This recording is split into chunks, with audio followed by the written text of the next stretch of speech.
तो उस दिन हम लोग ने थर्मोडायनेमिक्स का फर्स्ट लेक्चर किया था। उसमें हमने एक इंट्रोडक्शन देखा था थर्मोडायनेमिक्स में हमें क्या क्या पढ़ना है, और उसका हमने ओवरव्यू लिया था। तो आज हम लोग थर्मोडायनेमिक्स का ही लेक्चर नंबर 2 करेंगे, उसके आगे कंटिन्यू करेंगे। तो चलिए आगे चलते हैं। हम लोग के चैनल को आप लोग सब्सक्राइब कर दीजिए इससे, और बगल में बेल आइकन आएगा, वो बेल आइकन को अगर आप प्रेस कर देंगे तो आने वाले वीडियोस के जो नोटिफिकेशंस है वो आपको मिल जाएंगे। तो आपका कोई भी वीडियो मिस नहीं होगा। एजुकेशनल वीडियोस हम लोग अपने चैनल पे डालते रहते हैं टाइम टू टाइम। आप लोग हम लोग के वीडियो को लाइक और अपने फ्रेंड्स के साथ शेयर कर दीजिए,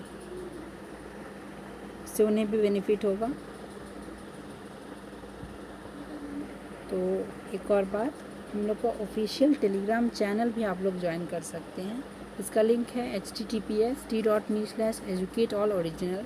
आप लोग अपने फ़ोन में टेलीग्राम ऐप डाउनलोड कर लीजिए, और ये वाला लिंक जैसे ही आप टाइप करेंगे अपने ब्राउज़र में, या फिर वीडियो डिस्क्रिप्शन में ये लिंक दिया हुआ है, उसको आप क्लिक कीजिएगा तो आपका ये पब्लिक चैनल अपने आप ज्वाइन हो जाएगा।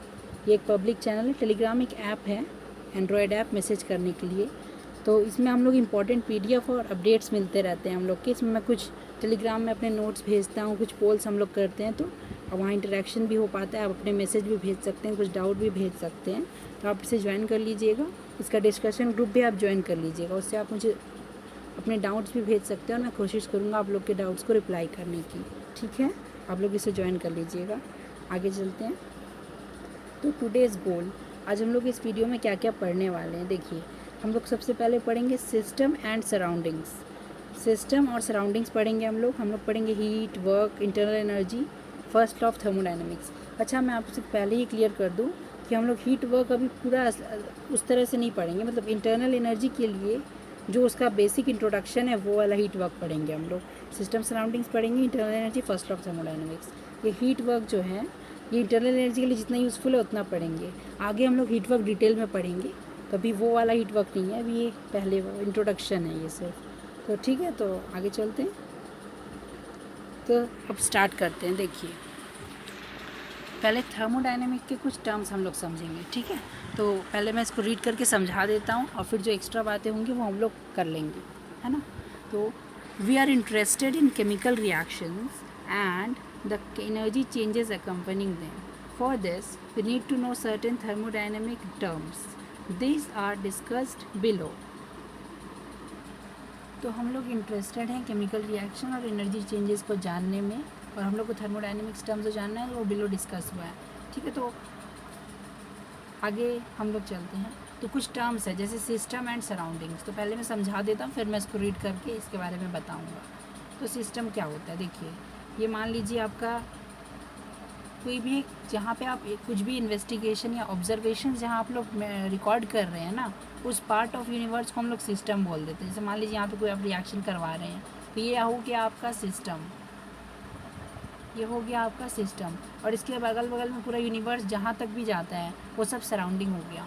तो ऑफिशियली अगर देखा जाए तो सिस्टम वो पार्ट होता है यूनिवर्स का जहाँ आप ऑब्जर्वेशन ले रहे हैं, और उसको छोड़ के बाकी पूरा यूनिवर्स आपका सराउंडिंग हो जाता है। तो वही यहाँ लिखा हुआ है।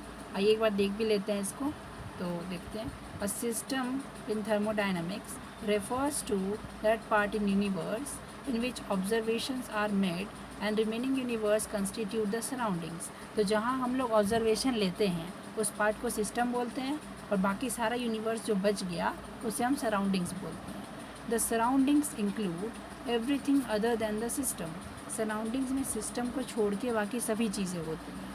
System and surroundings together constitute the universe. Universe मतलब सिस्टम प्लस सराउंडिंग को ही हम लोग यूनिवर्स बोलते हैं। तो यहाँ तक आप लोगों को कोई डाउट नहीं होगा, इस मैंने पहले समझा भी दिया था, जिससे आपको कोई डाउट ना आए। तो चलिए आगे चलें।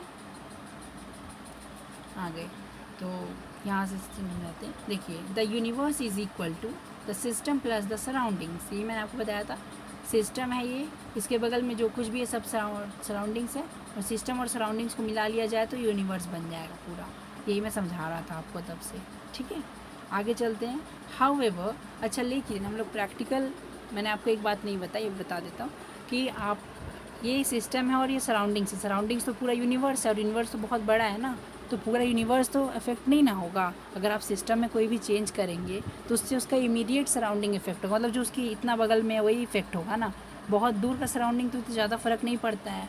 इसीलिए हम लोग प्रैक्टिकल पर्पज़ के लिए, ऐसे आइडियली तो पूरा यूनिवर्स ही है, लेकिन प्रैक्टिकल पर्पज़ के लिए इमीडिएट सराउंडिंग को ले लेते हैं एज अ सराउंडिंग, क्योंकि पूरा इफेक्ट तो नहीं ना हो। जैसे आप अगर इस रूम में कोई एक्सपेरिमेंट कर रहे हैं तो आप जिस कोने में एक्सपेरिमेंट कर रहे हैं वो सिस्टम हो गया, और ये पूरा रूम एक तरह से सराउंडिंग हो गया। इस तरह से आप ले सकते हैं फॉर प्रैक्टिकल पर्पज़। देखिए वही यहाँ लिखा हुआ है, मैं समझा देता हूँ आपको। However, the entire universe other than the system is not affected by the changes taking place in the system. System में जो चेंज होता है उससे सारा यूनिवर्स इफेक्ट नहीं होता है ना। Therefore, the for practical purposes, मतलब कुछ प्रैक्टिकल पर्पस के लिए the surroundings are that portion of remaining universe which can interact with the system. हम लोग सराउंडिंग्स को ऐसा पोर्शन लेते हैं यूनिवर्स का जो सिस्टम के साथ इंटरैक्ट कर सके, मतलब जो सिस्टम के बहुत इमीडिएट सराउंडिंग है उससे हम लोग बोलते हैं सराउंडिंग्स। पूरा यूनिवर्स आइडियल डेफिनेशन है, लेकिन हम लोग इमीडिएट सराउंडिंग्स को सराउंडिंग्स लेते हैं। तो यह आपको समझ में आया होगा। आगे पढ़ते हैं। Usually the region of space in the neighbourhood of the system constituted surroundings. अमूमन हम लोग को ये देखा जाता है कि जो स्पेस के अगल बगल में जो नेबरहुड में जो रीजन है ना, जो जगह है, उसी को हम लोग सराउंडिंग्स ले लेते हैं। फॉर एग्जांपल, एक एग्जांपल है, देखिए एग्जांपल आपको एकदम बिल्कुल समझ में आ जाएगा। एग्जांपल ये है, if we are studying the reaction between two substances A and B kept in a beaker. एक बीकर लिया हमने, उसमें हम लोग ने दो सब्सटेंस डाल दिया। मान लीजिए इसका नाम ए था, उसका नाम बी था, ठीक है। उन दोनों को रिएक्शन करवा रहे हैं हम लोग इस बीकर में, है ना। ए और बी थोड़ा अलग अलग रंग से बना देते हैं। ए और बी से यहाँ रिएक्शन हो रहा है इस बीकर में, ठीक है। उसके बाद the beaker containing the reaction mixture is the system and the room where the beaker is kept is the surroundings. तो ये बीकर जो है उसको हम लोग सिस्टम ले लेंगे। ये पूरा एक सिस्टम है हम लोग का, और इसके बगल बगल जो भी है पूरा रूम, ये हम लोग का सराउंडिंग्स हो जाएगा। ये पूरा रूम जो है हम लोग का, ये पूरा रूम बाहर का, इधर इधर इधर इधर जो भी पूरा रूम है, ये सराउंडिंग्स हो जाएगा फॉर प्रैक्टिकल पर्पज़ के लिए, ठीक है। तो आपको ये समझ में आया होगा। तो चलिए आगे चलते हैं हम लोग।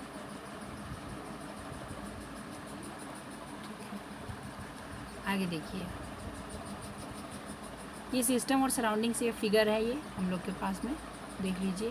तो ये हम लोग का सराउंडिंग्स है जो बाहर में, और ये सिस्टम है जो अंदर में। और सिस्टम और सराउंडिंग को सेपरेट कौन करता है? इसका नाम हम लोग थर्मोडायनेमिक्स में बाउंड्री रखते हैं। जो सिस्टम और सराउंडिंग को सेपरेट करता है बीच में ये पार्ट, तो ये इसका बाउंड्री होता है, ये इसका बाउंड्री होता है, ठीक है। तो आगे चले। नोट दैट द सिस्टम में be defined by physical boundaries like beaker और अ टेस्ट ट्यूब। देखो सिस्टम जो है उसका फिजिकल बाउंड्री भी हो सकता है, जैसे कि बीकर या टेस्ट ट्यूब। और the system may simply be defined as set of Cartesian coordinates specifying a particular volume in space. या फिर ऐसा भी हो सकता है कि हम लोग मान लिए कि वहाँ कुछ इतना दूर सिस्टम है हम लोग का, कोई स्पेसिफिक वहाँ बाउंड्री नहीं। जैसे कि मान लीजिए ये रूम है आप जिसमें बैठे हुए हैं, उसका एक पार्ट में कुछ गैस है, वहाँ पे हम लोग सिस्टम मान लिए, तो वहाँ पे कोई आप लोग को ऐसा सच बाउंड्री नहीं दिख रहा है, लेकिन वो बाउंड्री आप इमेजिन कर सकते हैं। मतलब आप वैसा बाउंड्री इमेजिन कर सकते हैं। यहाँ पे मैं इस तरह से दिखा देता हूँ, परफोरेटेड टाइप से, डॉटेड टाइप से बाउंड्री को, आपको समझ में आएगा। ये असली में यहाँ कोई बाउंड्री नहीं है, असली में यहाँ कोई बाउंड्री नहीं है। देखिए इस तरह से देख लीजिए, इस तरह से मान लीजिए कोई सिस्टम है जो मैं आपने कंसीडर किया है, असली में कोई बाउंड्री नहीं है। इस तरह से मैंने दिखा दिया। यहाँ पे मान लीजिए कुछ आपने इस वॉल्यूम को ले लिया सिस्टम, यहाँ असली में कोई बाउंड्री, लेकिन आपने मान लिया कि यहाँ पे एक बाउंड्री है। तो यही बोल रहा है Cartesian coordinate specifying a particular volume in space. Maths में आप लोग पढ़े होंगे Cartesian coordinates, x axis, y axis और z axis. X y z में स्पेसिफिक वैल्यू को Cartesian coordinate of a point बोलते हैं। तो हम लोग इस पूरे जो वॉल्यूम है, इस पूरे वॉल्यूम को एक कार्टेशियन कोऑर्डिनेट्स के टर्म में एक्सप्रेस कर सकते हैं। कैसे करते हैं वो मैथ्स का बात है, तो वो हम लोग यहाँ नहीं करेंगे। यहाँ पे सिंपल हम लोग ये बता सकते हैं कि इमेजिनरी भी हो सकता है ना, और मतलब रियल भी हो सकता है। और ये ज़रूरी है सिस्टम और बाउंड्री को सेपरेट करना। देखिए, it is necessary to think of a system as separated from the surroundings by some sort of wall which may be real और इमेजिनरी। देखिए इमेजिनरी भी हो सकता है वो। The wall that separates the system from the surroundings is called boundary. This is designed to allow us to control and keep track of all the movements of matter and energy in or out of the system. अच्छा, boundary define करना बहुत ज़रूरी है एक system के लिए। वही तो पता चलता है ना सिस्टम कहाँ ख़त्म हो रहा है और बाउंड्री सराउंडिंग कहाँ से स्टार्ट हो रहा है। तो बाउंड्री डिफाइन करना बहुत ज़रूरी है ना। ये रियल भी हो सकता है, इमेजिनरी भी हो सकता है ना। इससे हम लोग को पता चलता है कि कौन मैटर और एनर्जी का एक्सचेंज कितना हो रहा है, ये हम लोग को पता चलता है। तो हम लोग को क्या थर्मोडाइनमिक्स में यही सब तो पढ़ना है ना, एनर्जी और मैटर के एक्सचेंज के बारे में। इसीलिए हम लोग इस चैप्टर में ये बाउंड्री लेना बहुत ज़रूरी है, चाहे आप रियल भी लो या आप इमेजिनरी भी लो, कंडक्टिंग लो चाहे नॉन कंडक्टिंग लो, है ना, किसी भी तरह का लो, लेकिन बाउंड्री होना ज़रूरी है। वही सिस्टम से सराउंडिंग को सेपरेट करता है और हम एनर्जी चेंजेस को स्टडी करते हैं। ठीक है, तो आगे चलते हैं। आगे देखिए, यहाँ पे हम लोग का टाइप्स ऑफ सिस्टम आया। तो देखिए, पहले मैं आप लोग को एक ब्रीफ आइडिया, जनरल आइडिया दे देता हूँ, फिर मैं आप लोग को आगे चलूँगा। तो हम लोग काम करते हैं, यहाँ साइड में मैं आपको पहले बता देता हूँ। देखिए, एनर्जी और मैटर के मूवमेंट पे हम लोग सिस्टम को क्लासीफाई करते हैं। तो मान लीजिए ये आपका एक सिस्टम है, ठीक है, इस तरह का नहीं। अब मान लीजिए ये आपका एक सिस्टम है, ऊपर से खुला हुआ है, ठीक है। तो ऊपर से खुला हुआ है, तो इसके अंदर आपने मान लीजिए कोई सब्सटेंस रखा, ठीक है, कोई सब्सटेंस आपने रखा। तो ये सब्सटेंस यहाँ से बाहर भी जा सकता है और अंदर भी आ सकता है, बाहर से कोई सब्सटेंस यहाँ पे, मतलब यहाँ से आपका मास का एक्सचेंज हो सकता है। आप जानते होंगे मास मतलब एक तरह से आप सोच लीजिए कि मैटर का जो प्रॉपर्टी है इनहेरेंट, उसी को मास बोलते हैं। मास का एक्सचेंज मतलब मैटर का एक्सचेंज, ठीक है। यहाँ से मैटर का एक्सचेंज हो सकता है और ये खुला हुआ है और ये बंद भी होता है, तो इसका वॉल्स अगर कंडक्टिंग है तो यहाँ से एनर्जी का एक्सचेंज हो सकता है। अब आप लोग को लगता होगा कि एनर्जी का एक्सचेंज खाली हीट दे के हो सकता है, लेकिन ऐसा नहीं है। देखिए, मैं आपको डिटेल में समझा देता हूँ। यहाँ से अगर मान लीजिए ये खुला है तो यहाँ से मैटर एक्सचेंज हो रहा है, और अगर ये खुला है तो एनर्जी का एक्सचेंज तो हो ही सकता है ऊपर से, है ना, हीट के फॉर्म में।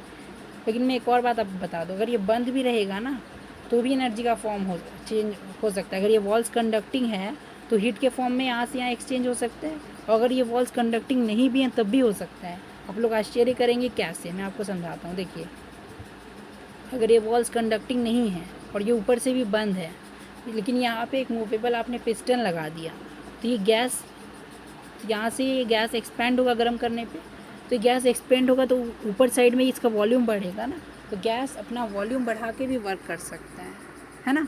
हीट के अलावा वो वर्क करने का एक और मतलब एनर्जी एक्सचेंज करने का एक तरीका तो हीट है, और दूसरा एनर्जी एक्सचेंज करने का तरीका है वर्क करना। तो वर्क करके भी सराउंडिंग्स पे सिस्टम अपना एनर्जी लूज़ कर सकता है। तो ये मत समझिएगा कि अगर वॉल नॉन कंडक्टिंग है तो एनर्जी एक्सचेंज नहीं हो सकता है ना। एनर्जी एक्सचेंज तब भी हो सकता है। तो हम लोग टाइप्स ऑफ सिस्टम का बात कर रहे थे, ठीक है। तो टाइप्स ऑफ सिस्टम में 3 तरह के सिस्टम होते हैं। एक होता है ओपन सिस्टम, एक होता है क्लोज्ड सिस्टम, और एक होता है आइसोलेटेड सिस्टम। मैं आप लोग को तीनों के बारे में अच्छे से समझा रहा हूँ। देखिए, ओपन सिस्टम क्या होता है, यहाँ से मैटर का एक्सचेंज भी हो सकता है और एनर्जी का एक्सचेंज भी हो सकता है। अब एनर्जी 2 तरह से एक्सचेंज हो सकता है। देखिए, यहाँ पे एनसीईआरटी का डायग्राम है।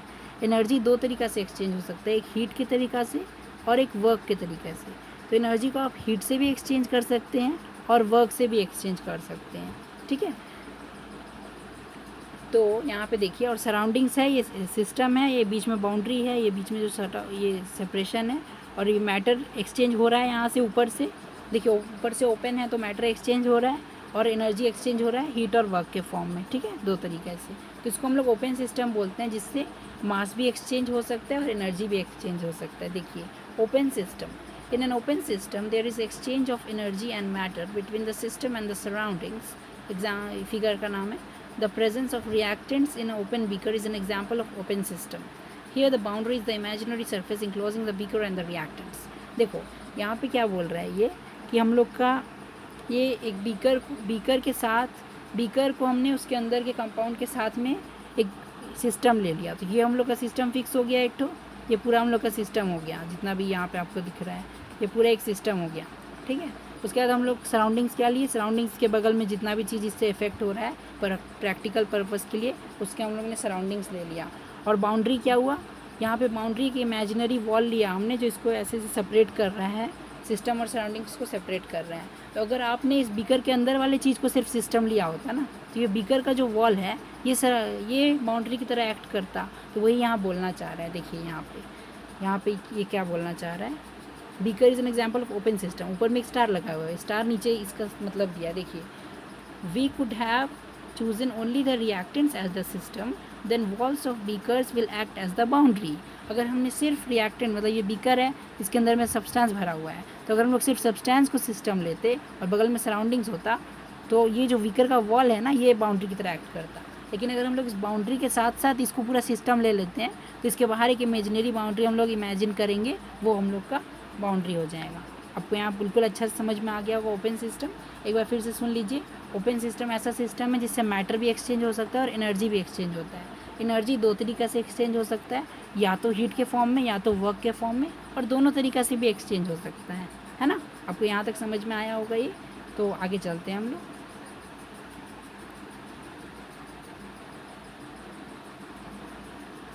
बाकी दो सिस्टम देखिए, क्लोज्ड सिस्टम और आइसोलेटेड सिस्टम। अब इन दोनों को समझ लेते हैं। देखिए, अगर मान लीजिए आपके पास कोई सिस्टम है, ठीक है, ये सिस्टम के अंदर मैटर, इस सिस्टम को आपने ऊपर से बंद कर दिया और चारों तरफ से तो पहले से बंद ही था, तो यहाँ से मैटर तो अब किसी भी तरह से एक्सचेंज नहीं कर सकता है। मैटर को कोई ओपनिंग चाहिए निकलने के लिए। मैटर के लिए ओपनिंग आपने छोड़ा ही नहीं, सब तरफ से बंद कर दिया इसे, तो यहाँ से मैटर तो एक्सचेंज हो ही नहीं सकता। अब मैटर का तो अब बात ही छोड़ दीजिए।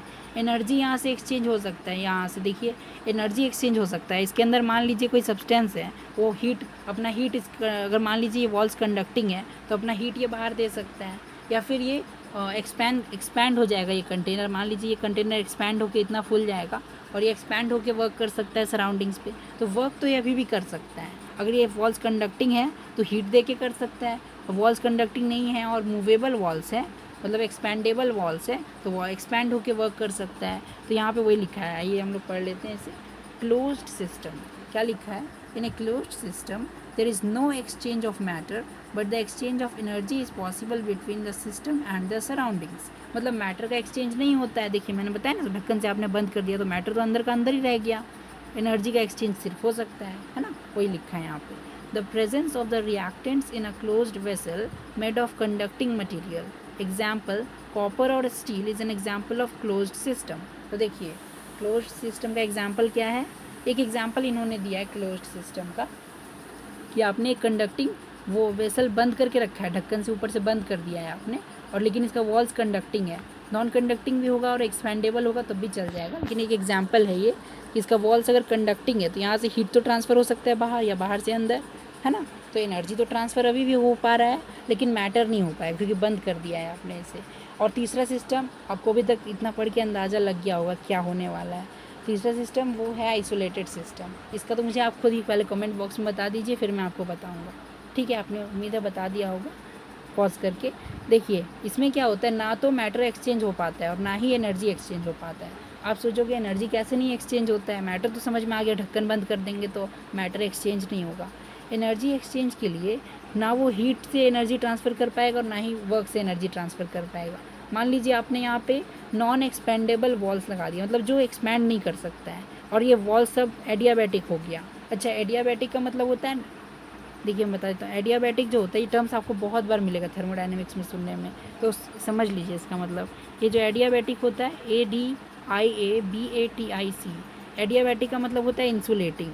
बस एक फैशन वाला नाम है, तो आप लोग डरिएगा नहीं, इसका मतलब इंसुलेटिंग ही होता है, इंसुलेटिंग। ठीक है, तो इंसुलेटिंग अगर आपने वॉल लगा दिया तो हीट तो कंडक्ट हो नहीं सकता, और इनकम्प्रेसिबल है तो मतलब अगर वो कंप्रेस या एक्सपैंड नहीं हो सकता है तो फिर वो एक्सपैंड भी नहीं कर सकता, मतलब वॉल्यूम बढ़ा के वर्क भी नहीं कर सकता है ना। एनर्जी हीट से तो ट्रांसफ़र कर नहीं सकता है और वर्क से भी नहीं कर सकता है क्योंकि एक्सपैंड नहीं हो सकता। तो इसीलिए यहाँ पे आइसोलेटेड सिस्टम तीसरा टाइप का सिस्टम है। In an isolated system there is no exchange of energy और matter between the system and the surroundings. ना तो एनर्जी एक्सचेंज होता है और ना ही मैटर एक्सचेंज होता है। The presence of reactants in a thermos flask और any other closed insulated vessel is an example of isolated system. इसका एक एग्जाम्पल क्या है, आप थर्मस फ्लास्क, एक थर्मस फ्लास्क आप लोग जानते हो ठंड के दिनों में हम लोग यूज़ करते हैं उसमें गर्म पानी रखने के लिए। तो एक थर्मस फ्लास्क आप जानते होंगे, एक बेसिक डायग्राम बना ले रहे हैं हम लोग को, उसका स्ट्रक्चरल प्रॉपर्टीज़ नहीं जानना है अभी। तो एक थर्मल फ्लास्क बना लिया ऐसा मैंने, इसके ऊपर एक ढक्कन है, बंद कर दिया हुआ है इससे, ठीक है। तो ये सराउंडिंग से इंसुलेटेड रहता है, तो ना तो ये हीट ट्रांसफ़र कर सकता है और ना ही ये एक्सपैंड हो सकता है वर्क करने के लिए, और मैटर तो इससे एक्सचेंज हो ही नहीं सकता क्योंकि बंद है।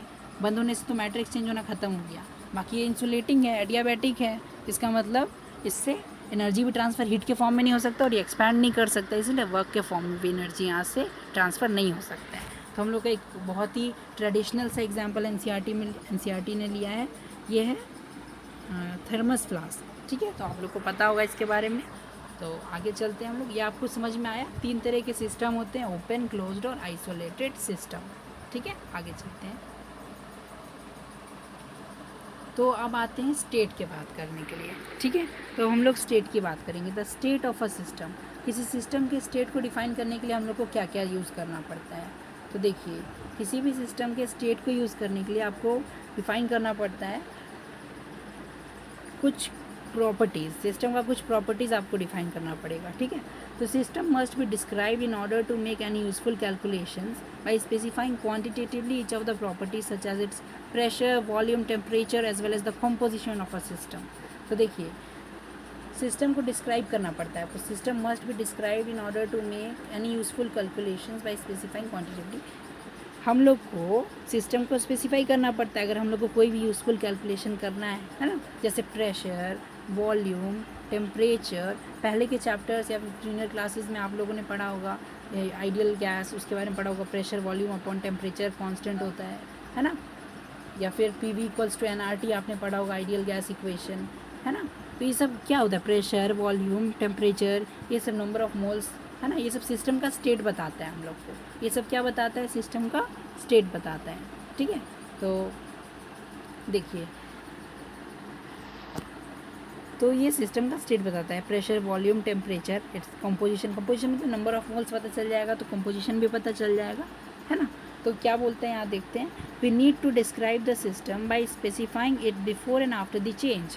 किसी चेंज के होने से पहले और चेंज के होने के बाद प्रॉपर्टीज़ में क्या चेंज आया और कितना चेंज आया, ये बता देंगे तो सिस्टम का स्टेट पता चल जाएगा। जैसे कि देखिए, कोई एग्जांपल आपको, पहले मैं फिज़िक्स से आपको एक एग्जांपल देता हूँ। जैसे फिज़िक्स में आप लोगों ने पढ़ा होगा, जैसे आपने मैकेनिक्स पढ़ा होगा, तो मैकेनिक्स में एक बेसिक सा एग्जांपल, जैसे कोई भी टाइम पे पोजीशन और वेलोसिटी, है ना, पॉइंट मास का हम लोग बता देते हैं, तो उसका स्टेट हम लोग स्पेसिफाई कर देते हैं। पोजीशन आपने बता दिया, आपने वेलोसिटी बता दिया, तो उस पॉइंट ऑफ टाइम पे उसका स्टेट आपने स्पेसिफाई कर दिया, है ना।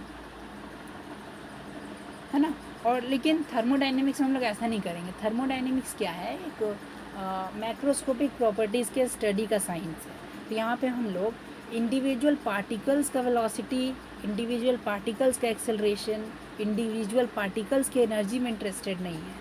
हम लोग एक system as a whole, macroscopic system as a whole के उसके प्रॉपर्टीज़ के देखने में इंटरेस्टेड है। मतलब हम लोग को मैक्रोस्कोपिक प्रॉपर्टीज़ में यहाँ पे ध्यान देना है। तो कहीं यहाँ लिखा है, आइए पढ़ भी लेते हैं। You would recall from your physics course that the state of a system in mechanics is completely specified at a given instant of time by the position and velocity of each mass point of the system. In thermodynamics, a different and much simpler concept of state of system is introduced. It does not need the detailed knowledge of motion of each particle because we deal with the average measurable properties of a system. हम लोग यहाँ पे thermodynamics में detail knowledge हम लोग को नहीं चाहिए फिज़िक्स जैसा। उसमें क्या है, हर एक पार्टिकल का हम लोग को पोजीशन चाहिए, वेलोसिटी चाहिए, लेकिन थर्मोडाइनमिक्स में हर एक पार्टिकल पे हम लोग नहीं करेंगे, हम लोग एवरेज प्रॉपर्टीज़ पे जाएंगे पूरे सिस्टम के, मैक्रोस्कोपिक सिस्टम के, जिसमें लार्ज नंबर ऑफ मॉलिक्यूल्स हैं। They specify the state of a system by state functions और स्टेट वेरिएबल्स। तो कुछ स्टेट वेरिएबल्स होते हैं, उनसे हम लोग स्टेट ऑफ अ सिस्टम को स्पेसिफाई करते हैं। देखिए किस तरह से करते हैं, आइए देखते हैं। The state of a thermodynamic system is described by its measurable और macroscopic properties। देखिए मैंने आपको कहा था ना, मैक्रोस्कोपिक प्रॉपर्टीज़ यहाँ लिखा हुआ है। मैक्रोस्कोपिक मतलब बल्क की प्रॉपर्टीज़, ऐसी प्रॉपर्टीज़ जो ग्रुप ऑफ मॉलिक्यूल्स के पास होती है, इंडिविजुअल मॉलिक्यूल के पास नहीं होगी, ग्रुप ऑफ मॉलिक्यूल की प्रॉपर्टीज। एग्जाम्पल क्या है इसका, बहुत सिंपल, जैसे कि आपने एक गैस का स्टेट बताना है, तो आप क्या क्या कोट कर सकते हैं, उसका प्रेशर, वॉल्यूम, टेम्परेचर, अमाउंट मतलब नंबर ऑफ मोल्स। तो ये सब आप कोट कर दोगे तो गैस का आपको ये स्टेट पता चल जाएगा। तो यही बोल रहे हैं यहाँ पे, ठीक है। इतना कुछ कॉम्प्लेक्स नहीं है, बहुत इजी है ये सब। आप लोग एक बार अच्छे से सुन लीजिए, बहुत अच्छे से समझ में आएगा आपको। Variables like pressure, volume, temperature are called state variables और स्टेट फंक्शंस। इन लोग को हम लोग स्टेट वेरिएबल्स या स्टेट फंक्शंस बोलते हैं, because their values depends only on the state of the system, क्योंकि उसका वैल्यू खाली स्टेट ऑफ द सिस्टम पे डिपेंड करता है and not on how it is reached. इस पर डिपेंड नहीं करता है कि आप किस रास्ते से वहाँ पे पहुँचे हो, है ना। जैसे कि आप टेम्परेचर का मैं एक एग्जांपल आपको सिंपल सा देता हूँ, ठीक है। आपने पहले कभी एक बॉडी था, उसका टेम्परेचर मान लीजिए 25 था, ठीक है। फिर आप उसको गर्म करके 35 पे ले गए, ठीक है। यहाँ पे एक सिस्टम एक स्टेट पे पहुँचा, वही सिस्टम एक दूसरे दिन आप मतलब दूसरे वैसा ही एक सिस्टम आप ले आए दूसरा बना के, उसको आप पहले 25 से कूल करके 20 पे ले गए और फिर फाइनली आप गर्म करके 35 पे ले गए उसको दोबारा से, ठीक है। तो दोनों सिस्टम का फाइनल स्टेट सेम है और इनिशियल स्टेट सेम है, तो आप बता सकते हैं कि दोनों सिस्टम में मतलब इसमें कुछ तो चेंज नहीं आएगा ना। सिस्टम कैसे उस वैल्यू पे पहुंचा है उस पर डिपेंड नहीं करता है ना। दोनों मतलब डिफरेंस, उस टेम्परेचर डिफरेंस क्या रहेगा दोनों केस में, तो 10 डिग्रीज ही रहेगा ना। इसीलिए यहाँ बोल रहा है कि there values depends only on the state of the system and not how it is reached. जैसे प्रेशर, वॉल्यूम, टेम्परेचर, ये सब डिपेंड नहीं करता है कि सिस्टम किस रास्ते से घूम के वहाँ पे पहुँचा है, इस पर डिपेंड करता है ना। स्टेट ऑफ अ सिस्टम पे सिर्फ डिपेंड करता है। In order to completely define the state of a system, it is not necessary to define all the properties of a system. देखिए, आप लोगों ने गैस इक्वेशन पढ़ा है ना। तो मैं आप लोगों को अगर बता दूं कि इस समय सिस्टम का प्रेशर क्या है, वॉल्यूम क्या है, जिसे गैस इक्वेशन में लिख देता हूँ पहले। ये गैस इक्वेशन होता है, ideal gas equation, PV is equal to nRT, ठीक है। तो आपको मैंने अगर देख लीजिए, अगर आपको मैंने प्रेशर बता दिया किसी समय पे, अगर आपको मैंने वॉल्यूम बता दिया और आपको मैंने नंबर ऑफ़ मोल्स बता दिया, तो टेम्परेचर तो अपने आप फिक्स हो जाएगा, है ना, क्योंकि इस इक्वेशन से आप टेम्परेचर निकाल सकते हो, मतलब टेम्परेचर फिक्स हो गया, है ना। तो यहाँ पे क्या बोल रहा है, it is not necessary to define all the properties of a system. चारों प्रॉपर्टीज़ में सारा प्रॉपर्टीज़ डिफाइन करने की ज़रूरत नहीं है। इन चारों में से आप कोई भी 3 प्रॉपर्टीज़ के बारे में बता दोगे ना मुझे, तो मैं आपको चौथा प्रॉपर्टी निकाल के दे सकता हूँ, है ना। तो थर्मोडाइनमिक्स में यहाँ यही लिखा है कि हम लोग को चारों मतलब सारा प्रॉपर्टीज़ के बारे में बताने की ज़रूरत नहीं पड़ता है। कुछ प्रॉपर्टीज़ जो इंडिपेंडेंट है सिर्फ उनके बारे में हम लोग बात करते हैं, क्योंकि देखिए यहाँ लिखा है as only a certain number of properties can be varied independently कुछ ही प्रॉपर्टीज़ बदल सकते हैं, है ना, उस पर डिपेंड हो जाते हैं। जैसे 3 कोई भी प्रॉपर्टी आप फिक्स कर दीजिए तो चौथा अपने आप फिक्स हो जाएगा, उसको आपको स्पेसिफाई करने का ज़रूरत नहीं रहता है। या तो प्रेशर, वॉल्यूम, टेम्परेचर फिक्स कर दीजिए तो नंबर ऑफ़ मोल्स फिक्स हो जाएगा, number of moles, pressure, volume fix कर दीजिए तो टेम्परेचर फिक्स हो जाएगा, इसी तरह से। तो आगे चलते हैं। This number depends on the nature of system. अच्छा, नेचर ऑफ सिस्टम पे भी डिपेंड करता है ये बहुत इंपॉर्टेंट पॉइंट है, इसे याद रखिएगा। This number depends upon the nature of system, ये इंपॉर्टेंट है, तो आप लोग इसे मतलब याद रखिएगा दिमाग में। Once this minimum number of macroscopic system properties are fixed, other automatically have definite values. एक बार हम इन मिनिमम नंबर को फिक्स कर देते हैं तो सबका वैल्यू ऑटोमेटिकली फिक्स हो जाता है। जैसे कि मैंने आपको बताया, अगर आप pressure, volume of number of moles को फिक्स कर देते तो टेम्परेचर अपने आप फिक्स हो जाता है, वही यहाँ लिखा हुआ है, ठीक है। The state of a surrounding can never be completely specified. अब देखिए, सराउंडिंग तो सिस्टम को छोड़ के पूरा यूनिवर्स है ऑफिशियल डेफिनेशन के हिसाब से, तो हम लोग उसका स्टेट तो कभी स्पेसिफाई नहीं कर सकते। हम लोग पूरा यूनिवर्स का स्टेट स्पेसिफाई करने कैसे कर पाएंगे, हम लोग नहीं कर सकते हैं, है ना। फॉर्चुनेटली, ये देखिए यहाँ पे ये लाइन NCERT ने यूज़ किया है, ये word fortunately it is not necessary to do so. मतलब थर्मोडाइनमिक्स में हम लोग को सराउंडिंग्स का स्पेसिफिकेशन देना ज़रूरी नहीं होता है, नेसेसरी नहीं होता है। यहाँ पे हम लोग सिस्टम के स्पेसिफाई करके भी अपना काम चला सकते हैं। तो हम लोगों ने स्टेट ऑफ द सिस्टम के बारे में पढ़ लिया था और हम लोग ने ये जान लिया था कि सराउंडिंग्स को स्पेसिफाई करना नेसेसरी नहीं है। तो ये अच्छी बात है हम लोग के लिए, हम लोग नेसेसरी उसको स्पेसिफाई कर भी नहीं सकते और नेसेसरी है भी नहीं वो। तो इस स्लाइड से इम्पोर्टेंट बात क्या है, पहले तो स्टेट वेरिएबल्स क्या होते हैं। स्टेट वेरिएबल्स वो होते हैं जिनका वैल्यू फाइनल और initial position of the system पर डिपेंड करता है, उस पर डिपेंड नहीं करता है कि वो कैसे रीच हुआ है, ठीक है। और स्टेट क्या होता है, स्टेट जो डिस्क्राइब होता है वो मेजरेबल प्रॉपर्टीज़ के द्वारा डिस्क्राइब होता है। और 4 एग्जांपल मैंने आपको बताया था, pressure, volume, temperature, amount of the substance, जिसको नंबर ऑफ मोल्स के टर्म से हम लोग डिनोट कर देते हैं, लेकिन ये अमाउंट ऑफ द सब्सटेंस हम लोग को बताता है, ठीक है। यहाँ तक आपको समझ में आ गया था उस समय। अब आगे चलें। Internal energy as a state function. तो देखिए अब हम लोग एक नया कॉन्सेप्ट इंट्रोड्यूस करने जा रहे हैं जिसका नाम है इंटरनल एनर्जी। इंटरनल एनर्जी को हम लोग पूरे इस चैप्टर में यू से डिनोट करेंगे। कई जगह इसे ई से भी डिनोट किया है, लेकिन एनसीईआरटी में यू का यूज़ किया गया है, इसलिए हम लोग यू का ही यूज़ करेंगे इसके लिए, ठीक है। और हम लोग इंटरनल एनर्जी नहीं मेज़र कर सकते किसी भी सिस्टम का। पहले जानते हैं क्या होता है, फिर बताते हैं ये सब, ठीक है। तो देखिए, when we talk about our chemical system losing और gaining energy, we need to introduce a quantity which represents the total energy of the system। हम लोग जब केमिकल सिस्टम के बारे में बात करते हैं जो कि एनर्जी ले रहा है या एनर्जी उससे बाहर निकल रहा है, तो हम लोग एक क्वांटिटी इंट्रोड्यूस करना चाहेंगे जो रिप्रेजेंट करता है total energy of the system. देखो, जब एक इंटरनल एनर्जी नाम का कॉन्सेप्ट है, तो एक सिस्टम है, मान लीजिए हम लोग के पास में, इस सिस्टम में जितनी भी एनर्जी होगी, जैसे मॉलिक्यूल्स के पास वाइब्रेशनल एनर्जी होगी, ट्रांसलेशनल एनर्जी होगी, है ना, रोटेशनल एनर्जी होगी, कुछ मान लीजिए आपके इलेक्ट्रिकल एनर्जी भी है, मैकेनिकल एनर्जी भी है। तो देखिए यहाँ पे लिखा है it may be chemical, electrical, mechanical और any other type of energy you may think of, आप जिसके बारे में सोच सकते हो। The sum of all these energy is the energy of the system, internal energy of the system. The thermodynamics, we call it the internal energy U of the system, which may change when, अभी यहाँ तक पहले समझ लेते हैं। तो thermodynamics में हम लोग उस सारे सिस्टम का जितनी एनर्जी है, मतलब मान लीजिए आप इस तरह से एक इक्वेशन भी लिख सकते हैं, जैसे इंटरनल एनर्जी है ये सिस्टम का kinetic energy, potential energy, electrical energy, vibrational energy, मतलब जितना भी टाइप का एनर्जी है सिस्टम के पास में, केमिकल बॉन्ड एनर्जी, जो भी एनर्जी आप सोच सकते हैं, सारे एनर्जी का सम कर दीजिए सिस्टम का, वो इंटरनल एनर्जी होता है। तो हम लोग आज तक कोई ऐसा डिवाइस तो बना नहीं पाए हैं जो इतने प्रिसाइजली सारे एनर्जी को मेज़र कर पाए, तो हम लोग इंटरनल एनर्जी को भी मेज़र नहीं कर सकते हैं।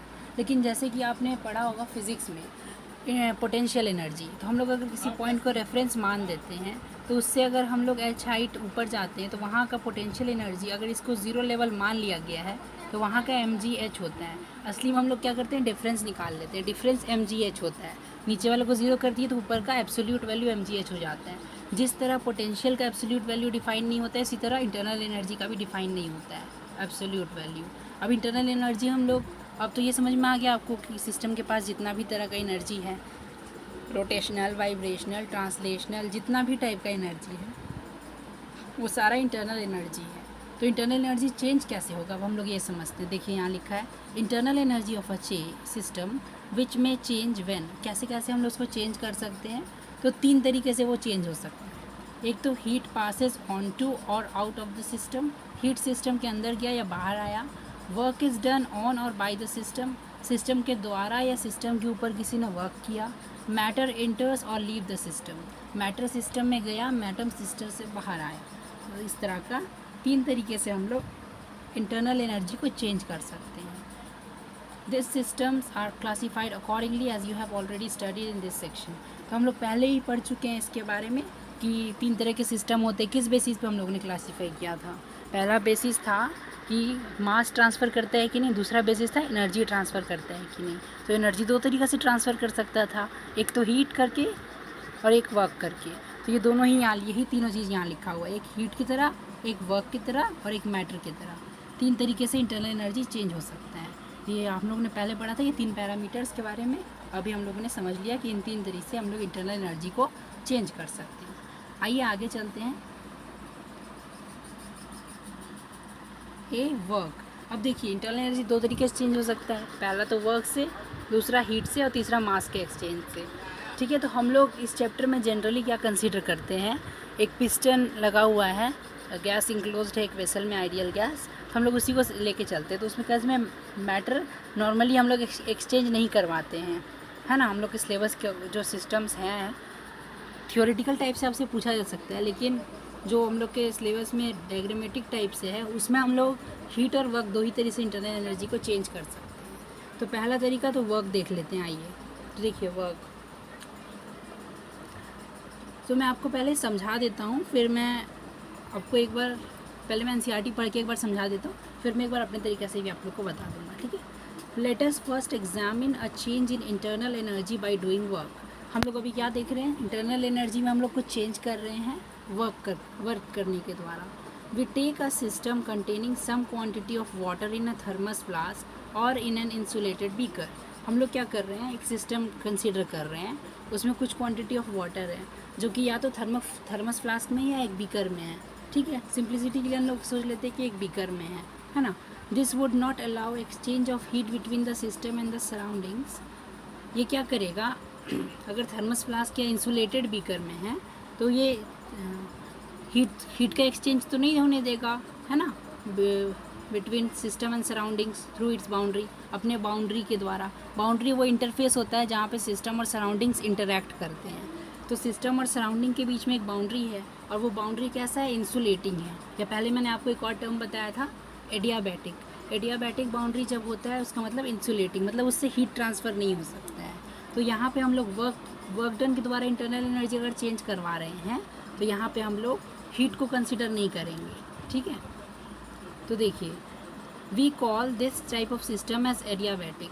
जो इंसुलेटिंग बाउंड्री वाला सिस्टम होता है उसको हम लोग एडियाबैटिक बोलते हैं, मतलब जिसका बाउंड्री इंसुलेटिंग है उस बाउंड्री को एडियाबैटिक बाउंड्री बोलेंगे। एडियाबैटिक इंसुलेटिंग से ही सिनोनिमस है, आप लोग ऐसा समझ सकते हैं। इसके बाद है the manner in which the state of such a system may be changed will be called adiabatic process.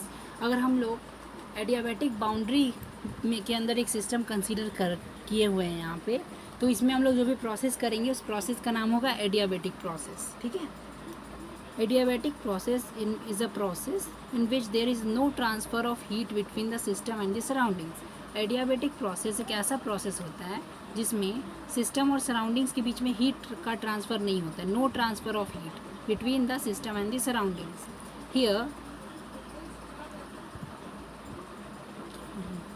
Here the wall separating the system and the surroundings is called adiabatic wall। तो जो system और surrounding को जो wall separate कर रहा है वो adiabatic wall होता है, मतलब गिन चुन के वही इंसुलेटिंग वॉल है एक, उसका नाम एडियाबैटिक है।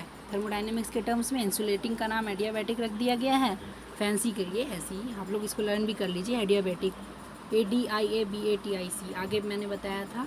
तो ऐसा प्रोसेस होता है जिसमें हीट का ट्रांसफ़र नहीं हो सका, बाउंड्री ही आपने इंसुलेटिंग लगा दी है तो हीट का ट्रांसफ़र कैसे हो सकता है दोनों सिस्टम और सराउंडिंग के बीच में, है ना।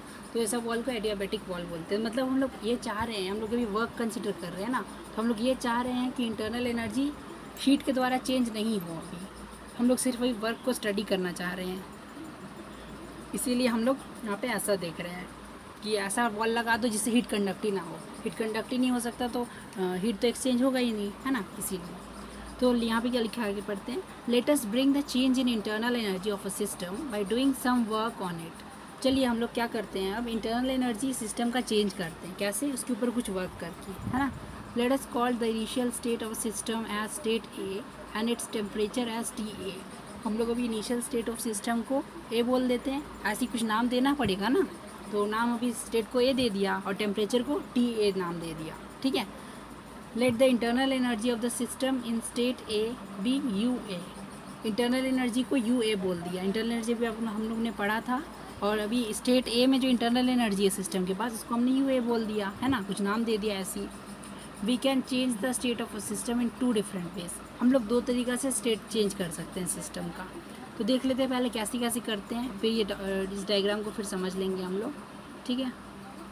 तो देख लीजिए पहले कैसे कैसे हम लोग चेंज कर सकते हैं, वो ये डायग्राम पीछे वाला हम लोग समझ लेंगे अभी। तो आपका पहला तरीका है, we do some mechanical work से 1 kilo joule by rotating a set of small paddles and thereby churning water. Let the new state be B and its temperature be TB। ठीक है, अभी इसको समझा देता हूँ मैं। तो अब हम लोग क्या कर रहे हैं, जैसे कि मान लीजिए कि हम लोग के पास में ये हम लोग का सिस्टम है, ठीक है, ये मान लीजिए कि हम लोग का सिस्टम है, ठीक है। अब हम लोग क्या कर रहे हैं, इसके ऊपर वर्क कर रहे हैं। तो कैसे वर्क कर रहे हैं हम लोग, जैसे मान लीजिए ये वर्क, इसके अंदर कुछ वाटर है ना। हम लोग क्या कर रहे हैं, इसमें एक पैडल डाल दिए, रोटेटिंग पैडल, इसको हम लोग रोटेट कर रहे हैं। ये रोटेट होगा ओमेगा, मतलब रोटेट होगा ये इस तरह से। उसके बाद रोटेट होने के बाद क्या होगा कि ये गर्म हो जाएगा, पानी का टेम्परेचर बढ़ जाएगा, है ना, क्योंकि मैकेनिकल एनर्जी मिल रहा है तो उससे वो अपना हीट एनर्जी इंक्रीज़ कर लेगा। तो यहाँ पे क्या होगा, हम लोग का ये हीट हो जाएगा, ये हीट अप हो जाएगा हम लोग का। तो ये हीट हो जाएगा तो इसका मतलब क्या चीज़ बढ़ा, इसके अंदर कुछ एनर्जी बढ़ा हीट होने का मतलब, लेकिन उसको हम लोग किस टर्म्स में देख रहे हैं अभी, इंटरनल एनर्जी के टर्म्स में।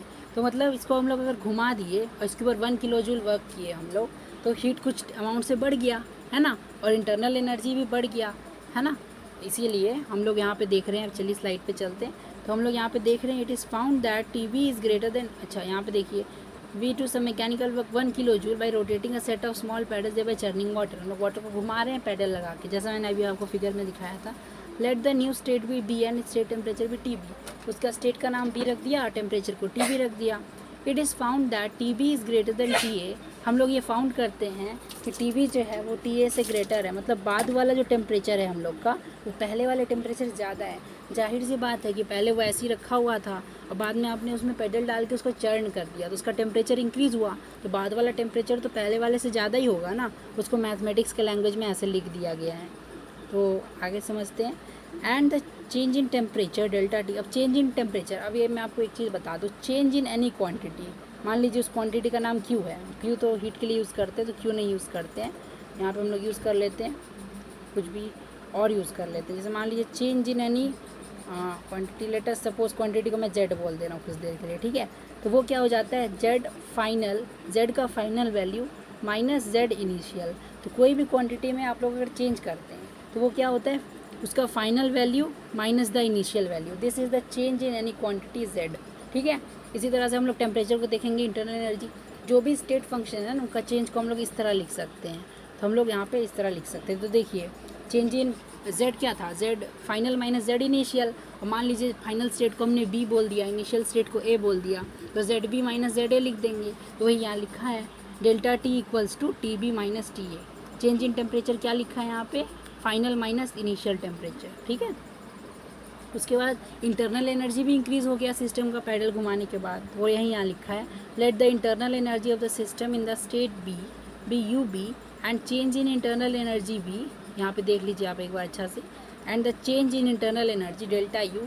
जैसे ही मैंने आपको बताया चेंज इन जेड, तो डेल्टा जेड को कैसे लिखे थे, Z final minus Z initial, तो फाइनल बी है, इनिशियल ए है स्टेट का नाम, तो डेल्टा यू कैसे लिखे हम लोग, यू बी माइनस यू ए, मतलब you final minus U initial.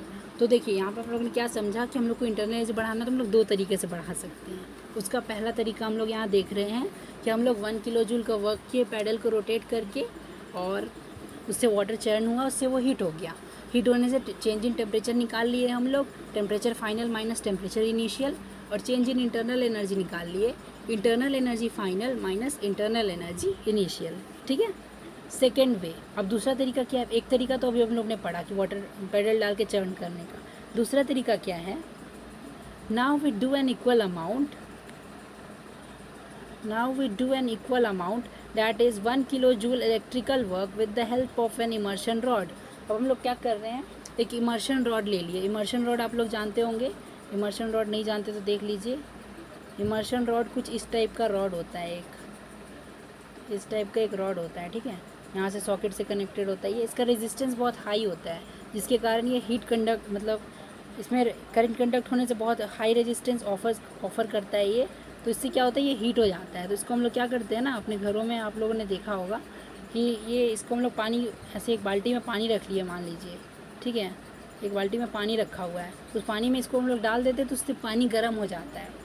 कैसे गर्म होता है, यहाँ से इलेक्ट्रिकल एनर्जी ले रहा है ये सॉकेट से, और वो इलेक्ट्रिकल एनर्जी को यहाँ ले जाके वो हीट एनर्जी के फॉर्म में कन्वर्ट कर दे रहा है ना। वो इंटरनल मैकेनिज्म हम लोग को नहीं जानना, रेजिस्टेंस की वजह से होता है, लेकिन हम लोग ऊपर से समझ ले रहे हैं कि यहाँ से इलेक्ट्रिकल एनर्जी आया और यहाँ हीट एनर्जी में वो कन्वर्ट हो गया, है ना।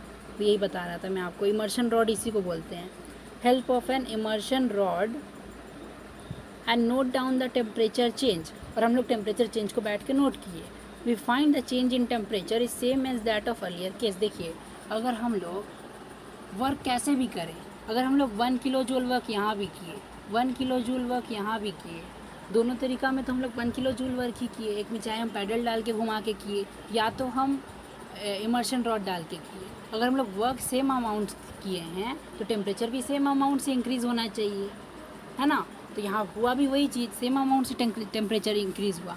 मतलब किस मेथड से हम लोग वर्क किए ये जानना हम लोग के लिए ज़रूरी नहीं है। हम लोग अगर ये जान लेते हैं कि हमने वर्क किया है ना और उससे इतना टेम्परेचर राइज़ हो गया, तो ये हम लोग के लिए काफ़ी होगा, क्योंकि किस वे से वर्क किए तो फ़र्क ही नहीं पड़ रहा है ना, किसी भी वे से वर्क किए, 1 वे, 2nd वे, हमको यहाँ पे 3rd वे ले आए वर्क करने का, है ना, तो उससे तो कोई फ़र्क पड़ ही नहीं रहा है। तो यहाँ पे मेन चीज़ देखने का हम लोग के लिए क्या है, किसी भी वे से वर्क किए टेम्परेचर सेम अमाउंट से इंक्रीज़ हो रहा है ना।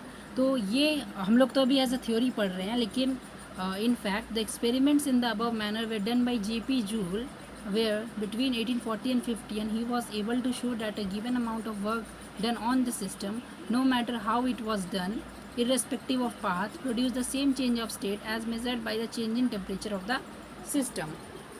तो देखिए यही चीज़ जो मैंने अभी आपको समझाया, ये तो अभी आप हम लोग थ्योरी की तरह समझ रहे हैं, लेकिन जब एक्सपेरिमेंट्स चल रहे थे 1840s के टाइम में, 1850s के टाइम में, तो एक साइंटिस्ट थे जिनका नाम था J.P. जूल।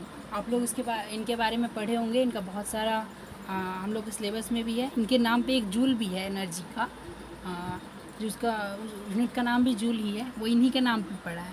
तो ये क्या एक्सपेरिमेंट किए थे, एक्सपेरिमेंट करके ये शो किए थे कि आप अगर गिवन अमाउंट ऑफ वर्क करते हैं एक सिस्टम पे, मान लीजिए given amount of work on A system अब करते हैं, जैसे मान लीजिए यहाँ पे हम लोग 1 किलो जूल किए, 1 किलो जूल किए, आप गिवन अमाउंट ऑफ वर्क करेंगे ना सिस्टम पे, किसी भी तरह से करें, no matter how it was done, किस तरह से वो होगा, किस पाथ पे जाके होगा, है ना, वो same change in state produce करता है ना, as measured by change in temperature of the system. वो सिस्टम के स्टेट में बराबर अमाउंट से चेंज प्रोड्यूस करता है।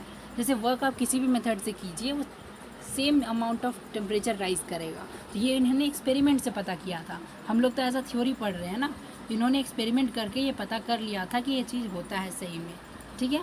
तो आगे देखते हैं, देखिए, so it seems appropriate to define a quantity the internal energy whose value is characteristic of a state of a system whereby the changing adiabatic work WAD is required to bring about change in state equal to difference between value of U on one state to that of other state, delta U equals to U2 minus U1 equals to W adiabatic।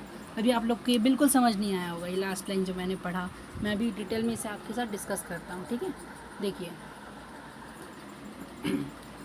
तो इसे discuss करने के लिए हम लोग थोड़ी देर के लिए ब्लैक स्क्रीन पे चलते हैं, यहाँ पे डिस्कस हो जाएगी, ठीक है। देखिए, अगर मान लीजिए कोई सिस्टम है और मैं चाहता हूँ कि मैं अभी सिर्फ इसमें वर्क का इफेक्ट देखूँ, जाके जूल ने एक्सपेरिमेंट किया होगा तो उन्होंने क्या सोचा होगा कि इसमें जो एनर्जी है वो हम लोग हीट दे के भी राइज़ कर सकते हैं और इसके ऊपर वर्क करके भी राइज़ कर सकते हैं। तो अभी हम लोग को खाली हीट का इफेक्ट अभी हमको देखना ही नहीं है, तो अभी हम लोग को वर्क का इफेक्ट देखना है। तो हम लोग क्या करेंगे, आप लोगों को मैंने पहले भी बताया था, हम लोग यहाँ पे एडियाबेटिक बाउंड्री लगा देंगे, मतलब इसका वॉल्स इंसुलेटिंग हो जाएगा। इंसुलेटिंग वॉल्स अगर हम लोगों ने ले लिया, इसका मतलब क्या है कि अब इसके बाहर से अंदर या अंदर से बाहर हीट का एक्सचेंज नहीं हो सकता है। तो वो हीट वाला मतलब ही हीट वाला वही ख़त्म हो गया कि हीट के थ्रू हो ही नहीं सकता अब, तो अब वर्क के थ्रू ही हम लोग चेंज कर सकते हैं, ठीक है। तो यहाँ आप एडियाबेटिक वॉल लगा दिए, अब इसके ऊपर जो भी हम लोग वर्क करेंगे उसको हम लोग बोल देंगे WAD, work done in adiabatic process, ठीक है, WAD।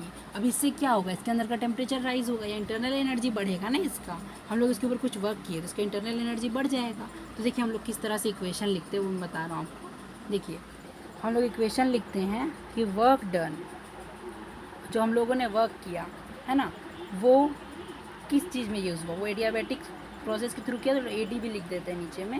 ये क्या किया, ये इंटरनल एनर्जी में इंक्रीज़ किया, जो हम लोग वर्क किए वो सिस्टम का इंटरनल एनर्जी को इंक्रीज़ किया।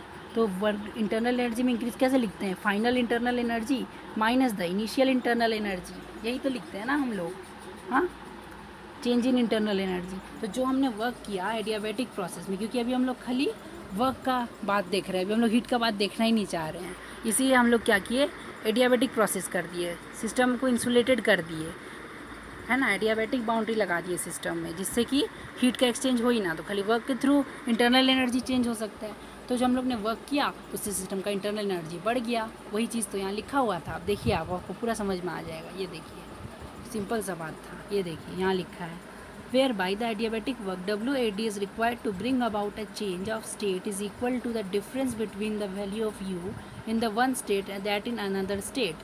देखिए यहाँ वही चीज़ लिखा हुआ जो मैंने अभी समझाया, delta U equals to U2 minus U1 equals to work done in adiabatic process, वही तो लिखा था। और इंटरनल एनर्जी क्यों डिफाइन किया वो भी आपको समझ में आ गया कि हम लोग के लिए मेथड जानना इंपॉर्टेंट नहीं है कि किस मेथड से इंक्रीज़ हुआ, क्योंकि अगर हम लोग कोई भी मेथड से उतना वर्क कर रहे हैं तो इंटरनल एनर्जी उतना ही अमाउंट से राइज़ कर रहा है, टेम्परेचर उतना ही अमाउंट से राइज़ कर रहा है। तो हम लोग को डिफाइन कर दिए क्वांटिटी इंटरनल एनर्जी, जिससे हम लोग को ज़रूरत नहीं पड़ा अब कि किस मेथड से हमने वर्क किया वो डिफ़ाइन करने का। तो हम लोग के लिए अच्छा बात है ना, कम चीज़ डिफ़ाइन करके भी हम लोग का काम चल जा रहा है। Therefore, the internal energy U of the system is a state function. इसीलिए इंटरनल एनर्जी एक स्टेट फंक्शन है, क्योंकि delta U equals to U final minus U initial. Path पे तो डिपेंड किया ही नहीं ना, किस तरीके से हम लोग चेंज किए उस पर तो डिपेंड किया ही नहीं। हम लोग पेडल रोटेट किए, चाहे इमर्शन रॉड डाले वाटर में, सेम अमाउंट से टेम्परेचर राइज हुआ, मतलब इंटरनल एनर्जी भी सेम अमाउंट से राइज हुआ है ना, क्योंकि इंटरनल एनर्जी और जो टेम्परेचर का ही फंक्शन होता है।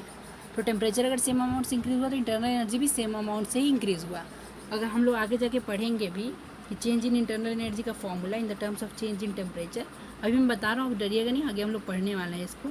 ये उसका होता है, इसका फॉर्मूला होता है delta U equals to n C V m delta T. मतलब डेल्टा यू है, अगर ये सब चीज़ सेम है, ये सब सेम रहता ही है, तो डेल्टा टी पे डिपेंड करता है। तो delta U is directly proportional to delta T. तो डेल्टा टी अगर सेम अमाउंट से बढ़ रहा है, ये दोनों कांस्टेंट है, तो डेल्टा यू भी सेम अमाउंट से ही बढ़ेगा। ये रिलेशन आगे देखेंगे, अभी इसके बारे में मत सोचिए इतना। चलिए आगे बढ़ते हैं। डेल्टा यू एक स्टेट फंक्शन है, चेंज इन इंटरनल एनर्जी या इंटरनल एनर्जी एक स्टेट फंक्शन है, ठीक है। अब देखिए कुछ कन्वेंशन है, ये आपके ना फिजिक्स में उल्टा हो जाता है, तो मैं आपको इनको ना अच्छे से ही समझा देता हूँ ब्लैक स्क्रीन पे ही। देखिए एक सिस्टम है, ठीक है, इसका इंटरनल एनर्जी शुरू में मान लीजिए कुछ ये था, यू ए था।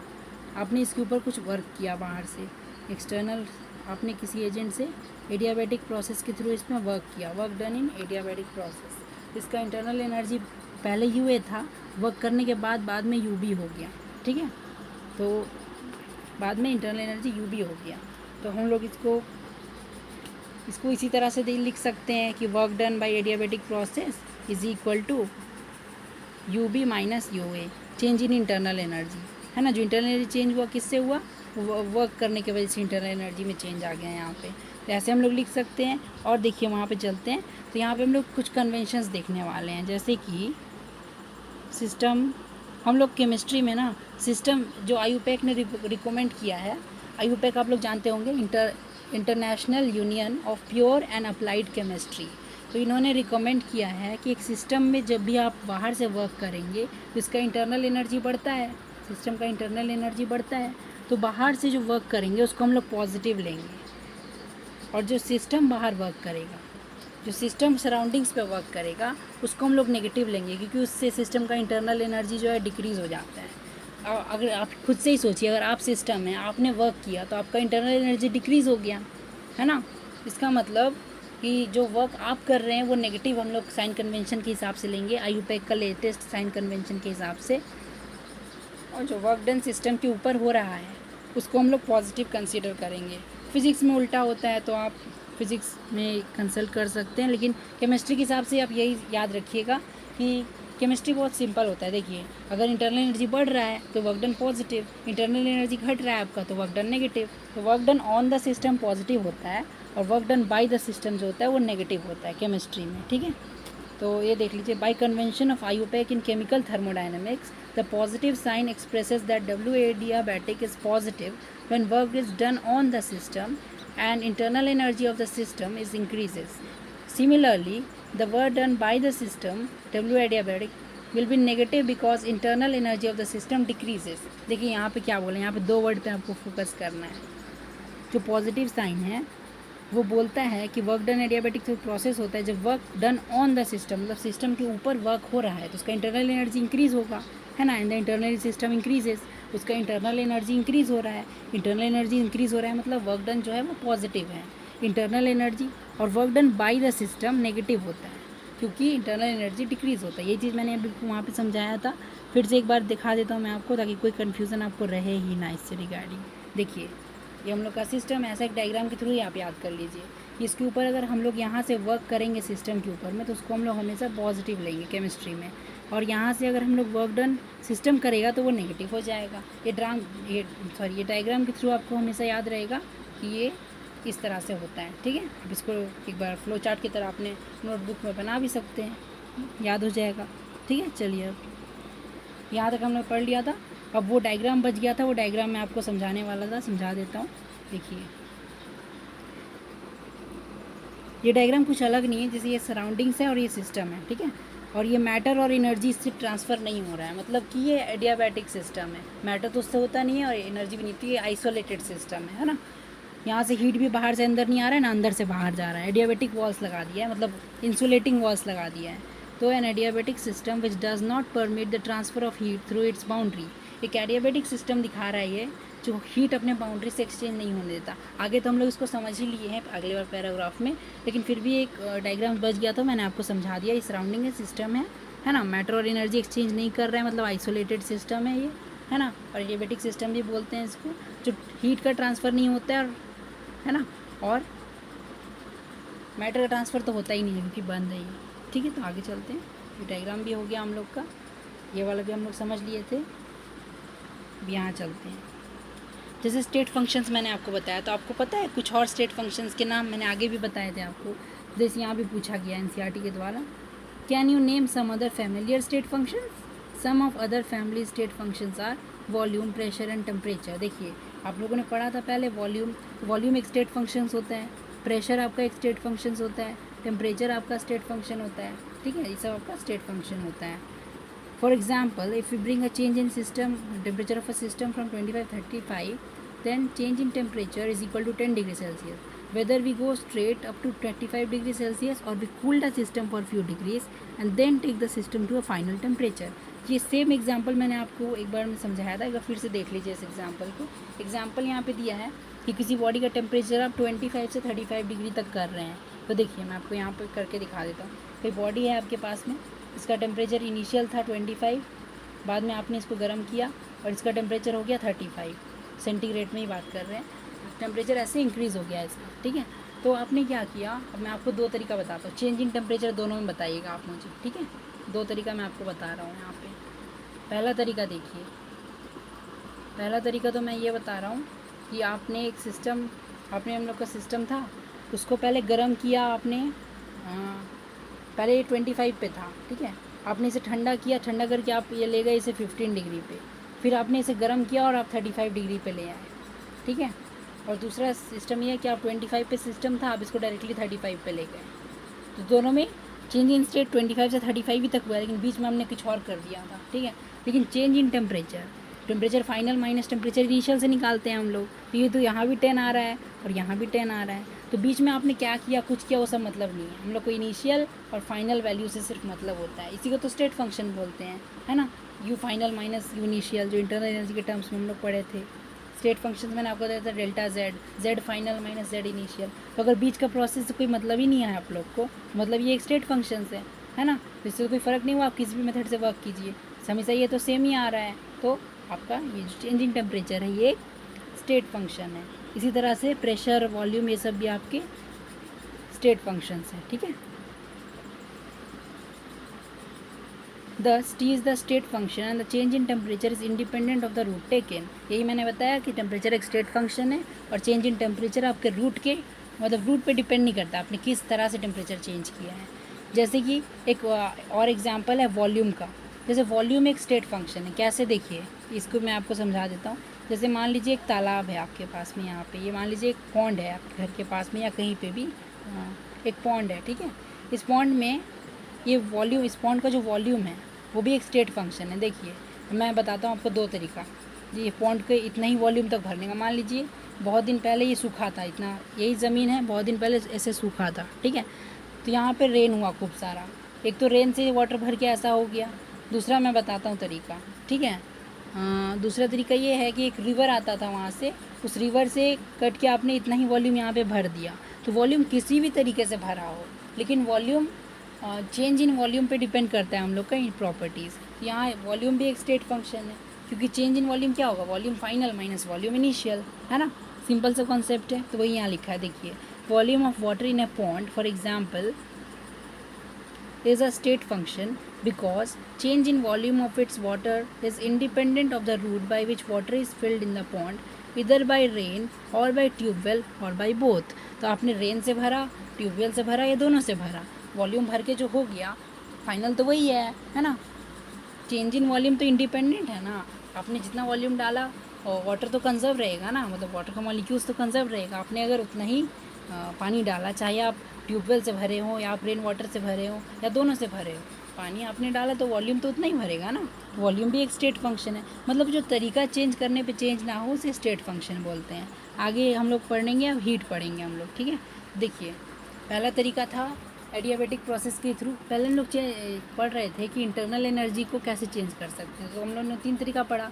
एक तो मैटर वाला तरीका, जो कि हम लोग उसका हम लोग जो है ना क्वांटिटेटिव स्टडी नहीं करेंगे, क्वालिटेटिवली हम लोग ने उसको पढ़ लिया है, लेकिन मैटर कैसे हम लोग उसको क्वांटिफाई करेंगे तो बहुत दिक्कत वाला काम है। तो हम लोग के सिलेबस में खाली हीट और वर्क के थ्रू है, ठीक है।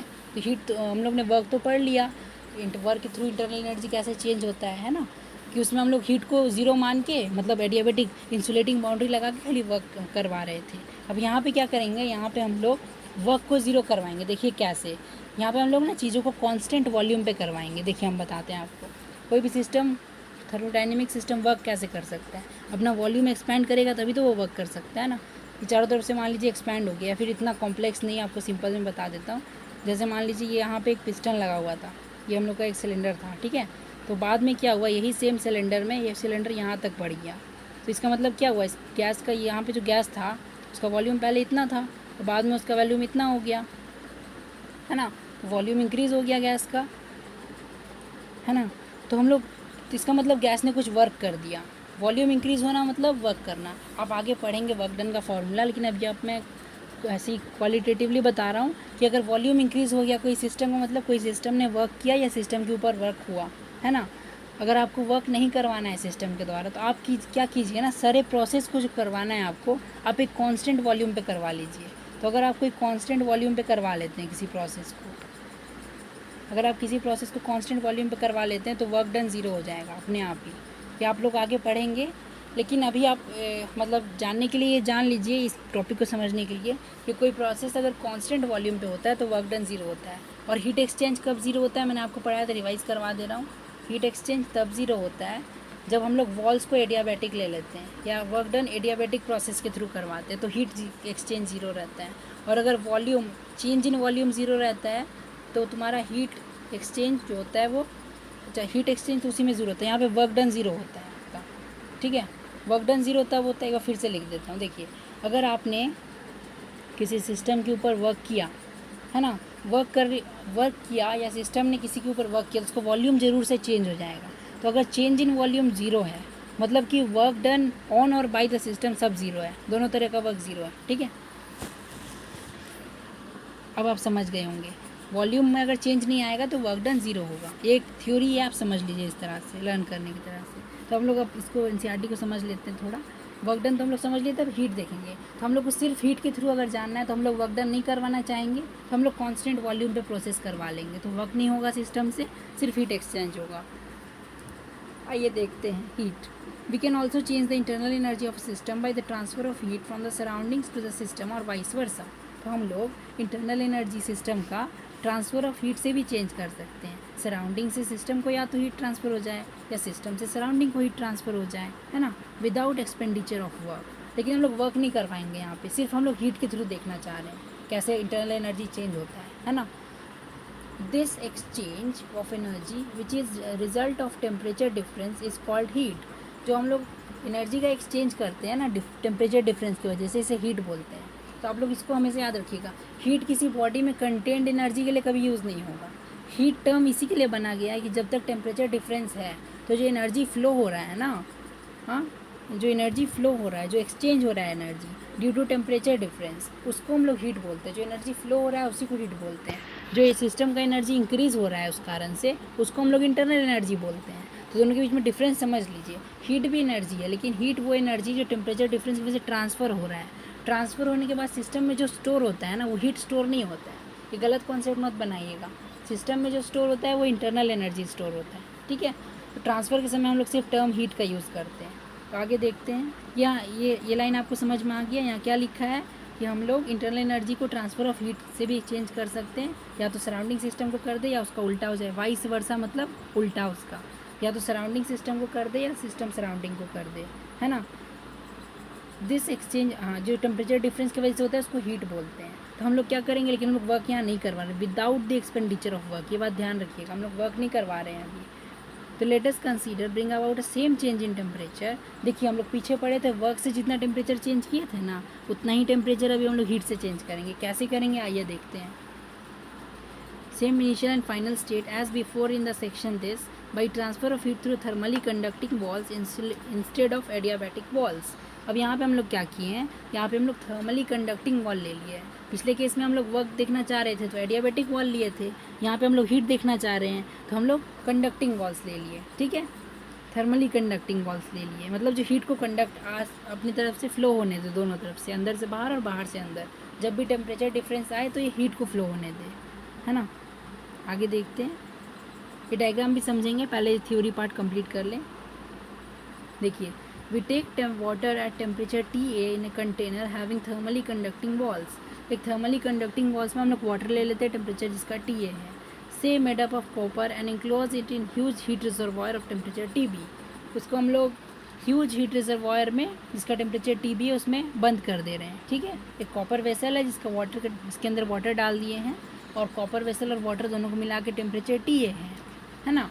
उसके बाद हम लोग क्या किए, उसको एक हीट रिजर्वायर में रख दिए। रिजर्वायर क्या होता है, जिसका हीट मतलब जिसमें से हीट अगर आप निकाल लीजिएगा या इसको थोड़ा सा हीट दे दीजिएगा ना तो उसका टेम्परेचर इंक्रीज़ नहीं होता है। तो हीट रिजर्वायर एक आइडियल कॉन्सेप्ट है, असली में तो होगा नहीं ना, हीट दीजिएगा तो टेम्परेचर तो इंक्रीज़ होगा ही, लेकिन हम लोग ऐसा मानते हैं रिजर्वायर को कि अगर टेम्परेचर उसको दिया जाए, उससे लिया जाए तो उसका हीट मतलब अगर उससे हीट निकाला जाए या उसको हीट दिया जाए तो उसका टेम्परेचर चेंज नहीं होता है, उसको रिजर्वायर बोलते हैं। तो यहाँ पे देखिए, the heat absorbed bye the system से जो हीट एब्जॉर्ब होगा, सिस्टम क्या है यहाँ पे, वाटर है हम लोग का, है ना। वो जो वेसल है कॉपर का, वो हम लोग का बाउंड्री है ना, वो कंडक्टिंग बाउंड्री। कॉपर वेसल आप जानते भी हैं हीट को कंडक्ट करता है, कुछ यूटेंसिल में भी यूज़ होता है वो, है ना, बर्तनों में भी यूज़ होता है। Q कैन भी measured in the terms of temperature difference TB minus TA। हम लोग टेम्परेचर डिफरेंस के टर्म्स में भी हीट को मेज़र कर सकते हैं। देखिए, अभी हम लोग पीछे क्या किया था, वर्क डन के केस में हम लोग टेम्परेचर डिफरेंस को मेज़र कर रहे थे। अब हम लोग क्या करेंगे, हीट के चेंज के टर्म्स में हम लोग टेम्परेचर डिफरेंस को मेज़र करेंगे। इन दिस केस, इस केस में change in internal energy delta U equals to Q। Change in internal energy यहाँ पे हीट के बराबर ही हो जाएगा। ठीक है, आगे देखते हैं। When no work is done at constant volume, ये लाइन मैंने आपको बहुत देर समझाया था। कांस्टेंट वॉल्यूम, देखिए कांस्टेंट वॉल्यूम एक बहुत इंपॉर्टेंट वर्ड है। कांस्टेंट वॉल्यूम का मतलब क्या है कि हम लोग यहाँ वर्क नहीं करवा रहे, सिर्फ हीट के थ्रू इंटरनल एनर्जी चेंज करवा रहे हैं। तो जो भी हम लोग हीट देंगे वो इंटरनल एनर्जी सिस्टम का बढ़ा देगा, और सिस्टम का इंटरनल एनर्जी चेंज कितना के बराबर होगा, उस हीट के बराबर। तो आइए मैं इसको आपको लिख के भी दिखा देता हूँ एक जगह, आप कन्फ्यूज़ ना हो। देखिए, आप सिस्टम के पास कुछ इनिशियल इंटरनल एनर्जी था, उसको UI बोल दे रहे हैं हम लोग। फिर हम लोगों ने क्या किया, कुछ हीट पास किया सिस्टम से, उसको Q से लिख रहे हैं। उससे क्या हुआ, इंटरनल एनर्जी सिस्टम का फाइनल बन गया, है ना। तो इसको हम लोग यहाँ से U final minus U initial अगर निकालें, इसको इस साइड भेज दीजिए आप, तो U final minus U initial जो है इस साइड वाला बच जाएगा, ये आ जाएगा प्लस Q, मतलब डेल्टा U इक्वल्स टू हम लोग का Q आ जाएगा। मतलब जो हीट एक्सचेंज किया हम लोग वो चेंज इन इंटरनल एनर्जी के बराबर हुआ। ठीक है, यही चीज़ वहाँ लिखा हुआ था कि इनिशियल में हमने कुछ हीट दिया तो फाइनल बन गया, तो चेंज इन इंटरनल एनर्जी कैसे आएगा, Q से। क्योंकि ये देखिए, इस चीज़ को अगर इधर ले जाएंगे, मैथ्स में आपने पढ़ा होगा, इसको इधर ले जाते हैं तो माइनस हो जाता है, तो U final minus U initial हो जाएगा, और इधर प्लस Q है तो इधर वही बचा रह जाएगा। तो change in internal energy heat के बराबर होता है इस केस में। तो यहाँ यही लिखा हुआ था, देखिए आपको मैं दिखाता हूँ, यहाँ पे यही लिखा हुआ था, delta U equals to Q, change in internal energy Q के बराबर होगा।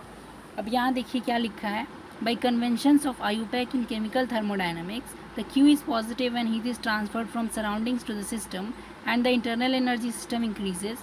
Q is negative when heat is transferred from system to the surroundings, resulting in the decrease of internal energy of the system. तो IUPAC का convention है, ये भी मैं आपको बता देता हूँ कि अगर हीट सराउंडिंग्स से सिस्टम में आएगा तो इंटरनल एनर्जी बढ़ेगा तो Q पॉजिटिव होगा। जैसे वर्क डन का कन्वेंशन था, केमिस्ट्री बहुत सिंपल है। देखिए हम फिर से बता देता हूँ, कोई सिस्टम है, इधर से वर्क डन जो हो रहा है सराउंडिंग्स के द्वारा पॉजिटिव, जो हीट सिस्टम को मिल रहा है बाहर से वो भी पॉजिटिव, जो सिस्टम बाहर वर्क कर रहा है वो नेगेटिव, जो सिस्टम हीट बाहर दे रहा है वो नेगेटिव। यही सिंपल सा साइन कन्वेंशन है, वर्क के लिए भी सेम, हीट के लिए भी सेम। केमिस्ट्री के हिसाब से चलिएगा तो आपको कोई दिक्कत नहीं आएगा कि साइन कन्वेंशन बहुत अच्छा है केमिस्ट्री का। क्योंकि देखिए, इंटरनल एनर्जी कब इंक्रीज़ होता है, जब सिस्टम के ऊपर कोई वर्क करता है, तो work done on the system positive है, इंटरनल का system energy, internal energy system का कब इंक्रीज़ होता है? जब सिस्टम को हीट मिलता है। सिस्टम को हीट कब मिलता है? जब कोई बाहर से सिस्टम को हीट सप्लाई करता है, तो सिस्टम का इंटरनल एनर्जी बढ़ता है। वाइस वर्सा केस इधर भी हो जाता है। तो ये चार्ट आप लोग हमेशा के लिए याद रखिए, है ना। WQ इधर प्लस, WQ इधर माइनस, इधर एरो एरो। इससे आपको समझ में आएगा सिस्टम को जब हीट मिल रहा है और सिस्टम पे जब वर्क हो रहा है, वो दोनों पॉजिटिव लेना है। सिस्टम जब वर्क करेगा और हीट जब सिस्टम से रिलीज़ होगा, उसको नेगेटिव लेना है, क्योंकि इंटरनल एनर्जी का खेल है ये सब।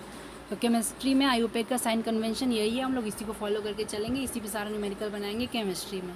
ठीक है, आगे चलते हैं। अब ये आपको समझ में आ गया। वो वाला डायग्राम था, वो वाला डायग्राम भी एक बार हम लोग देख लेते हैं। चलिए, तो ये डायग्राम वही बोल रहा था कि कहाँ गया, हाँ ये रहा। तो ये डायग्राम था जो बचाता था, ये सराउंडिंग्स है और ये हम लोग का सिस्टम है। इसके अंदर मैटर ट्रांसफ़र नहीं हो सकता, लेकिन एनर्जी ट्रांसफ़र हो सकता है एज हीट। वर्क के थ्रू नहीं ट्रांसफ़र करा रहे, इसमें हीट के थ्रू ट्रांसफ़र करा रहे हैं। तो हम लोग दोनों तरीक़ा से देख लिए इंटरनल एनर्जी को चेंज करना। Heat transfer through its boundary, A system which allows heat transfer through its boundary. ये एक ऐसा सिस्टम है जो अपने बाउंड्री के थ्रू हीट ट्रांसफ़र को अलाउ कर रहा है, मतलब इससे हीट ट्रांसफ़र हो सकता है बाउंड्री के आर पार, है ना। तो ये हम लोग का सिस्टम है, सराउंडिंग से। इसमें मैटर तो एक्सचेंज नहीं हो रहा है, लेकिन इससे हीट एक्सचेंज हो रहा है। और हम लोग हीट के थ्रू वर्क, इंटरनल एनर्जी में चेंज देख लिए, और हम लोग वर्क के थ्रू देख लिए। अब आप सोचेंगे कि जो सारा प्रोसेस होता है जिसमें कि इंटरनल एनर्जी, हम लोग मान लीजिए सिस्टम पे वॉल्स भी ऐसा लगा दिया जो कंडक्टिंग है और वॉल्यूम भी जिसका कांस्टेंट नहीं रह सकता है, तो हम लोग वर्क और हीट साइमल्टेनियसली सिस्टम से कर रहे हैं या करवा रहे हैं, और साथ में हम लोग इंटरनल एनर्जी में चेंज देखने में इंटरेस्टेड है। ऐसा भी तो सिस्टम आ सकता है ना, ज़रूरी थोड़ी है कि इसी टाइप का सिस्टम हो कि जिसमें हम लोग या तो वर्क से इंटरनल एनर्जी को बढ़ा सकते हैं, या वर्क से अगर नहीं बढ़ा सकते हैं तब हीट से बढ़ा सकते हैं या घटा सकते हैं। ऐसा तो नहीं होता है।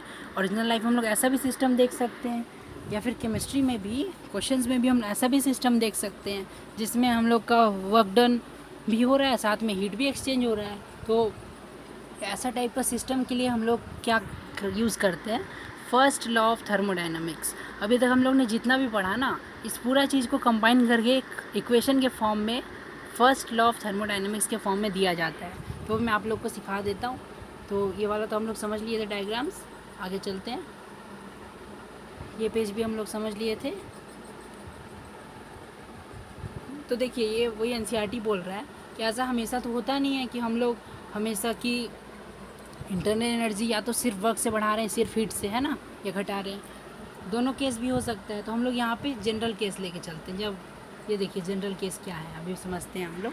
Let us consider a general case in which a change of state is brought both by doing work and by transfer of heat, जिससे हम लोग वर्क भी कर रहे हैं और हीट का ट्रांसफ़र भी कर रहे हैं। We write change in internal energy for this case as delta U equals to Q plus W. देखिए, हम लोग क्या कर रहे हैं, जनरल केस अब कंसीडर कर रहे हैं। अभी तक हम लोग बहुत स्पेसिफिक बन के ये केस डिस्कस किए थे कि हम लोग सिर्फ ऐसा वॉल लिए थे जो नॉन कंडक्टिंग है, जो एडियाबैटिक है, उससे हम लोग वर्क करवा लिए थे। फिर हम लोग ऐसा वॉल लिए थे जो कंडक्टिंग है लेकिन कांस्टेंट वॉल्यूम पे रहता है, जिससे हम लोग वर्क नहीं करवा पा रहे थे, सिर्फ हीट एक्सचेंज हो रहा था। अब एक जनरल केस ले रहे हैं जिसमें चेंज इन स्टेट जो हम लोग ला रहे हैं वो बोथ दोनों तरीके से ला रहे हैं, by change of work, doing work and transfer of heat. मतलब उसमें वर्क भी कर रहे हैं या करवा रहे हैं सिस्टम से, और ट्रांसफ़र ऑफ हीट भी हो रहा है, हीट सिस्टम को दे रहे हैं या सिस्टम से ले रहे हैं। दोनों तरीके से स्टेट ट्रांसफ़र हो रहा है, यानी इंटरनल एनर्जी दोनों तरीके से चेंज हो रहा है। तो इंटरनल एनर्जी का चेंज इस केस में हम लोग कैसे देते हैं, delta U equals to Q plus W. अब ये आप बहुत अच्छे से लर्न कर लीजिए। यही स्टेटमेंट आपका फर्स्ट लॉ ऑफ थर्मोडाइनमिक्स कहलाता है कि चेंज इन इंटरनल एनर्जी हम लोग वर्क डन से भी ला सकते हैं ऑन द सिस्टम, और सिस्टम के ऊपर हीट ट्रांसफ़र करके भी ला सकते हैं। और केमिस्ट्री में साइन कन्वेंशन इस टाइप से लिया गया है कि अगर आप वर्क डन पॉजिटिव करेंगे तो इंटरनल एनर्जी इंक्रीज़ होगा। तो वर्क डन मान लीजिए अगर ज़ीरो भी है ना, तो इंटरनल एनर्जी इंक्रीज़ ही होगा ना, क्योंकि क्यू इंक्रीज़ हो रहा है तो यू इंक्रीज़ होगा। उसी सेम तरह से डब्ल्यू इंक्रीज़ हो रहा है तो यू इंक्रीज़ होगा इस इक्वेशन में। तो केमिस्ट्री के साइन कन्वेंशन के हिसाब से फर्स्ट लॉ ऑफ थर्मोडाइनमिक्स इस तरह से आप केमिस्ट्री में लिख सकते हैं। ठीक है, ये कुछ नहीं है, law of conservation of energy ही है। क्योंकि देखिए, आप सिस्टम को हीट दिए तो हीट कहीं गायब तो नहीं ना हो जाएगा, या सिस्टम पे वर्क किए तो वर्क कहीं डिसॉल्व या फिर डिस्ट्रॉय तो नहीं हो जाएगा, क्योंकि फॉर्म ऑफ एनर्जी है ना दोनों ही, वर्क और हीट। तो दोनों कहीं डिस्ट्रॉय तो हो नहीं सकता है। तो दोनों सिस्टम का इंटरनल एनर्जी बढ़ाने में यूज़ होता है। तो वही लिखा है कि internal energy change equals to Q plus W, मतलब जो इंटरनल एनर्जी में सिस्टम के चेंज आ रहा है वो हीट और वर्क के सम के बराबर होगा। तो ये तो एक तरह से law of conservation of energy ही हो गया, आप लोग जो बचपन से पढ़ते आ रहे हैं। आइए आगे देखते हैं, वो सब यहाँ बताया भी गया है NCERT में। देखिए for a given change in state Q and W can very depending on how the change is carried out. देखिए हम लोग बहुत तरीक़ा से स्टेट में चेंज कर सकते हैं, है ना। Q भी हम लोग कर सकते हैं, W दोनों को वेरी कर सकते हैं, पॉजिटिव नेगेटिव कर सकते हैं, ज़ीरो भी कर सकते हैं, है ना, नेगेटिव भी कर सकते हैं। तो हम लोग ये सब चेंज करते हैं, लेकिन हम लोग Q और W दोनों अलग अलग तरीके से चेंज होगा। अब मैं आपको एक चीज़ और बता देता हूँ, यहाँ पे इसमें मेंशन करना ज़रूरी है, इसलिए नहीं तो आप लोग कंफ्यूज हो जाओगे। देखो दो तरह का फंक्शन होता है, एक फंक्शन होता है हम लोग का स्टेट फंक्शन और एक होता है हम लोग का पाथ फंक्शन। ठीक है, स्टेट फंक्शन जो होता है वो स्टेट पे डिपेंड नहीं करता है, मतलब किस तरह से स्टेट चेंज हुआ उस पर डिपेंड नहीं करता है। ये खाली होता है स्टेट फंक्शन जिसका चेंज होता है फाइनल माइनस इनिशियल। ठीक है, इसको किसी भी स्टेट से ले जाइए आप, है ना, ये आपका फाइनल माइनस इनिशियल आएगा। तो इसका नाम आपको लर्न नहीं करना है, आप खाली पाथ फंक्शन लर्न कर लीजिए। आपके सिलेबस में सिर्फ 2 ही पाथ फंक्शन है, बाकी जितने भी थर्मोडाइनमिक्स चैप्टर से रिलेटेड फंक्शंस हैं वो सारे आपके स्टेट फंक्शन हैं, जैसे entropy, internal energy, enthalpy, Gibbs free energy, ये सब जितने भी हैं, टेम्परेचर, प्रेशर, वॉल्यूम, ये सब स्टेट फंक्शन है। तो पाथ फंक्शन सिर्फ 2 हैं आपके सिलेबस में, वही आपको लर्न करना है। पाथ फंक्शन मतलब जो पाथ पे डिपेंड करे, तो आप किस तरह से पाथ फॉलो करते हैं उस पर क्या क्या डिपेंड करता है। देखिए उस पर वर्क डिपेंड करता है और उस पर हीट डिपेंड करता है, क्योंकि ये डिसिपेट हो जाता है ना इन्वायरमेंट में कभी कभी, इसीलिए ये पाथ पे डिपेंड करता है। तो आप देख लीजिए 2 होता है, एक होता है हीट और एक होता है वर्क। Q और W ये दोनों पाथ फंक्शन है, बाकी सारा स्टेट फंक्शन है। चेंज इन इंटरनल एनर्जी, है ना, change in enthalpy, change in entropy, है ना, Gibbs change in Gibbs free energy, ये सब हम लोग आगे पढ़ेंगे, डरिएगा मत ये सब सुन के, ये सब आगे पढ़ना है हम लोग को। ओवरव्यू में मैंने आपको बताया भी था, ये सब पढ़ेंगे हम लोग। तो पाथ फंक्शन हम लोग देख रहे हैं यहाँ पे, Q और W ये दोनों पाथ फंक्शन होते हैं हम लोग के। तो आप लोग सिर्फ ये मत याद कीजिए, आप लोग सिर्फ पाथ फंक्शन लर्न कर लीजिए, 2 होते हैं Q और W, तो आपको बाकी सब तो स्टेट फंक्शन हो जाएंगे। ठीक है, तो यहाँ पे यही लिखा हुआ है, देखिए for a given change in state Q and W can be very depending on how change is carried out.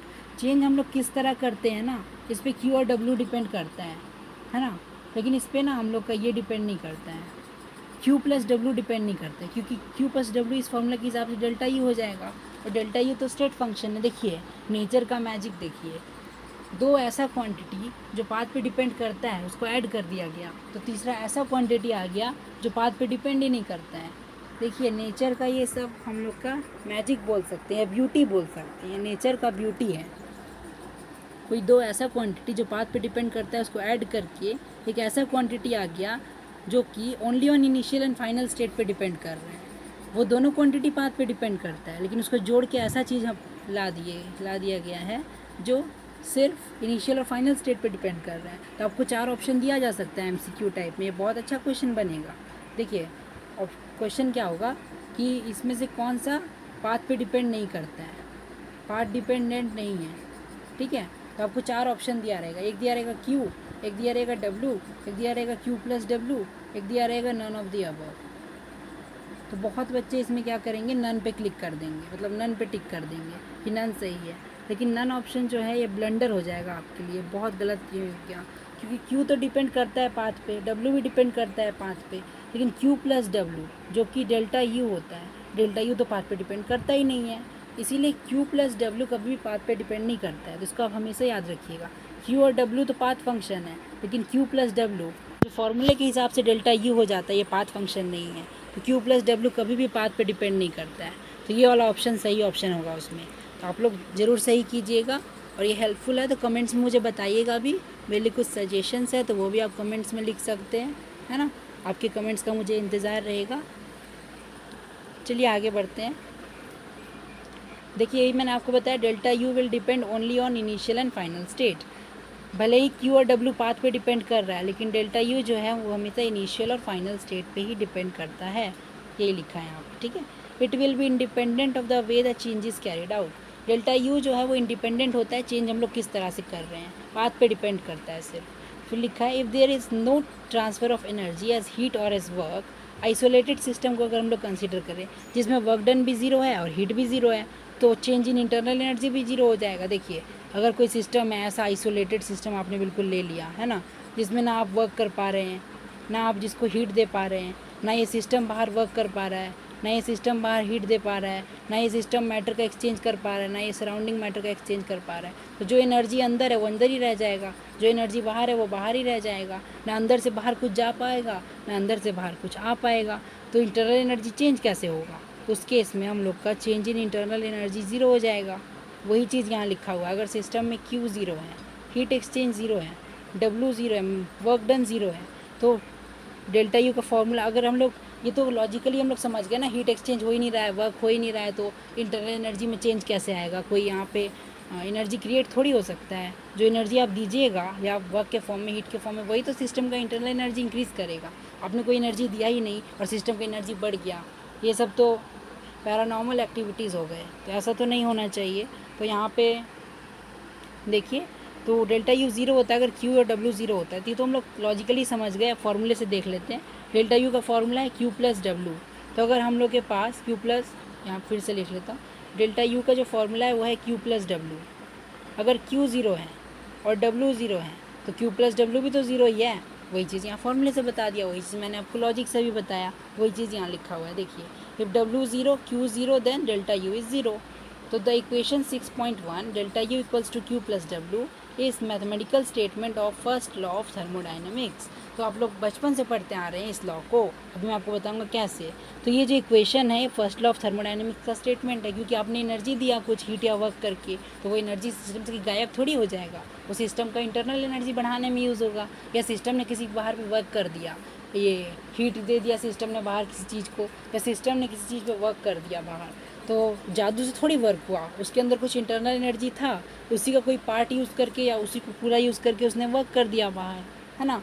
तो जो इंटरनल एनर्जी में चेंज आएगा वो heat transfer plus work done के इक्वल होगा, है ना। ये चीज़ यहाँ लिखा है, मैथमेटिकल स्टेटमेंट है फर्स्ट ऑफ थर्मोडायनेमिक्स का। और देखिए इस लॉ को हम लोग कैसे स्टेट कर सकते हैं, तो मैथमेटिकल चीज़ हो गया ना। थ्योरेटिकली इस लॉ को कैसे देखा जा सकता है, the energy of N isolated system is constant. एक आइसोलेटेड सिस्टम मतलब एक ऐसा सिस्टम जो आइसोलेटेड हो सब चीज़ से, उसका एनर्जी कांस्टेंट होता है। ये देखिए यहाँ पे लिखा है, it is commonly stated as the law of conservation of energy, that is energy can neither be created nor be destroyed. अब तो ये बहुत पहले से जूनियर क्लासेस से पढ़ के आ रहे हैं, 8, 9, 10 सब में पढ़ा होगा आपने ये, है ना। Law of conservation of energy, है ना, जैसे कि एनर्जी कभी भी क्रिएट नहीं हो सकता है और ना ही डिस्ट्रॉय हो सकता है। एनर्जी को ना आप क्रिएट कर सकते हैं और ना ही आप एनर्जी को कभी डिस्ट्रॉय कर सकते हैं, ठीक है। आगे चलते हैं। There is considerable difference between character of thermodynamic property energy that of mechanical property such as volume. We can specify an unambiguous absolute volume of a system in particular state, but not the absolute value of the internal energy. However, we can measure only the changes in internal energy delta U of the system. ये चीज़ मैंने आपको पहले ही बताया था कि हम लोग internal energy को कभी मेज़र नहीं कर सकते हैं, हम लोग चेंज इन इंटरनल एनर्जी को मेज़र कर सकते हैं। जैसे कि थर्मोडायनेमिक जो प्रॉपर्टी है एनर्जी और मैकेनिकल प्रॉपर्टी है एक वॉल्यूम, दोनों में बहुत डिफरेंस है। देखिए दोनों ही स्टेट फंक्शन है, ये तो सिमिलैरिटी हो गया, है ना। और डिफरेंस क्या है दोनों में कुछ डिफरेंस भी तो है। तो इंटरनल एनर्जी और वॉल्यूम में डिफरेंस ये है कि वॉल्यूम को आप एक वैल्यू दे सकते हैं, जैसे बोल देंगे ये 10 लीटर पानी है, या फिर ये 1 मीटर क्यूब वॉल्यूम है, ठीक है, इस तरह से हम लोग बोल सकते हैं। लेकिन इंटरनल एनर्जी में कभी हम लोग ऐसे नहीं बोल सकते हैं ये 10 जूल इंटरनल एनर्जी है इसके पास, नहीं, इस तरह से नहीं बोल सकते हैं। हम लोग कुछ एनर्जी दिए उसके ऊपर में और उससे उसका इंटरनल एनर्जी बढ़ गया, तो कितना बढ़ा या कितना घटा, मतलब कितना चेंज हुआ, हम लोग ये निकाल सकते हैं।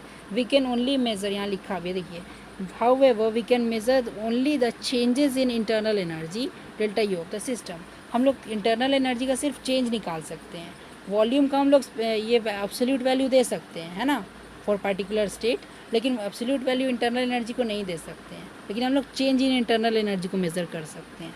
मतलब हम लोग यू को मेज़र नहीं कर सकते, यू जो है हम लोग यू को मेज़र नहीं कर सकते हैं, हम लोग डेल्टा यू को मेज़र कर सकते हैं, ठीक है। ये बोलने का इसका मतलब यही था। आगे चलते हैं।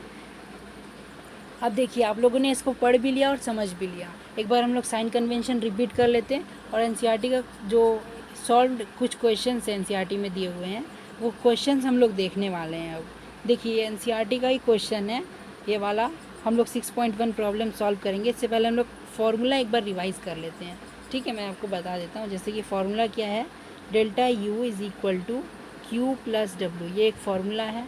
और एक फ्लो चार्ट डायग्राम के टाइप से हम लोगों ने याद कर रखा है कि हीट और वर्क पॉजिटिव होगा जब सिस्टम के ऊपर होगा, और जब सिस्टम किसी चीज़ पे वर्क करेगा तो हीट और वर्क नेगेटिव लेना है हम लोग को उस समय। केमिस्ट्री के हिसाब से ये साइन कन्वेंशन है, ठीक है। साइन कन्वेंशन हमने देख लिया, एक फार्मूला देख लिया।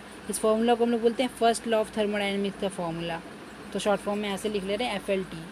इसका मतलब कुछ नहीं है, मतलब ये कोई स्टैंडर्ड नहीं है, ये हम लोग ने ऐसे ही बना दिया, इतना बार बार लिखना ना पड़े।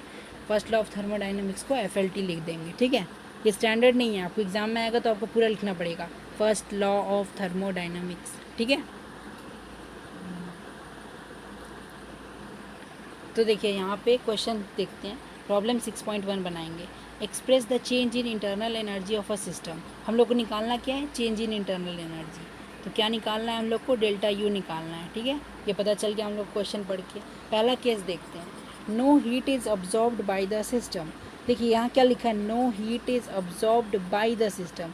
अब सिस्टम जो हीट लेता है उसको हम लोग कैसे लिखते हैं, देखिए हम लोग को पता है जो system absorbed by the system होता है उसको हम लोग कैसे लेते हैं, पॉजिटिव लेते हैं। जो सिस्टम के ऊपर जो सिस्टम हीट एब्जॉर्ब करता है उसको हम लोग पॉजिटिव लेते हैं। तो ये plus no heat is absorb by system, मतलब ये प्लस होगा और ज़ीरो होगा, है ना। नो मतलब डायरेक्टली ज़ीरो भी लिख सकते थे, लेकिन प्लस की माइनस साइन कन्वेंशन भी आपको क्लियर होना चाहिए, इसलिए प्लस ज़ीरो लिख रहे हैं, ठीक है। उसके बाद क्या है, from the surroundings but work is done by on the system. Work is done on the system, work done on the system को क्या लिखते हैं हम लोग, पॉजिटिव लिखते हैं, है ना। और कितना वर्क किया, मान लेते हैं W वर्क किया, है ना। कुछ तो दिया नहीं है वैल्यू क्वेश्चन में, तो मान लेते हैं W वर्क किया।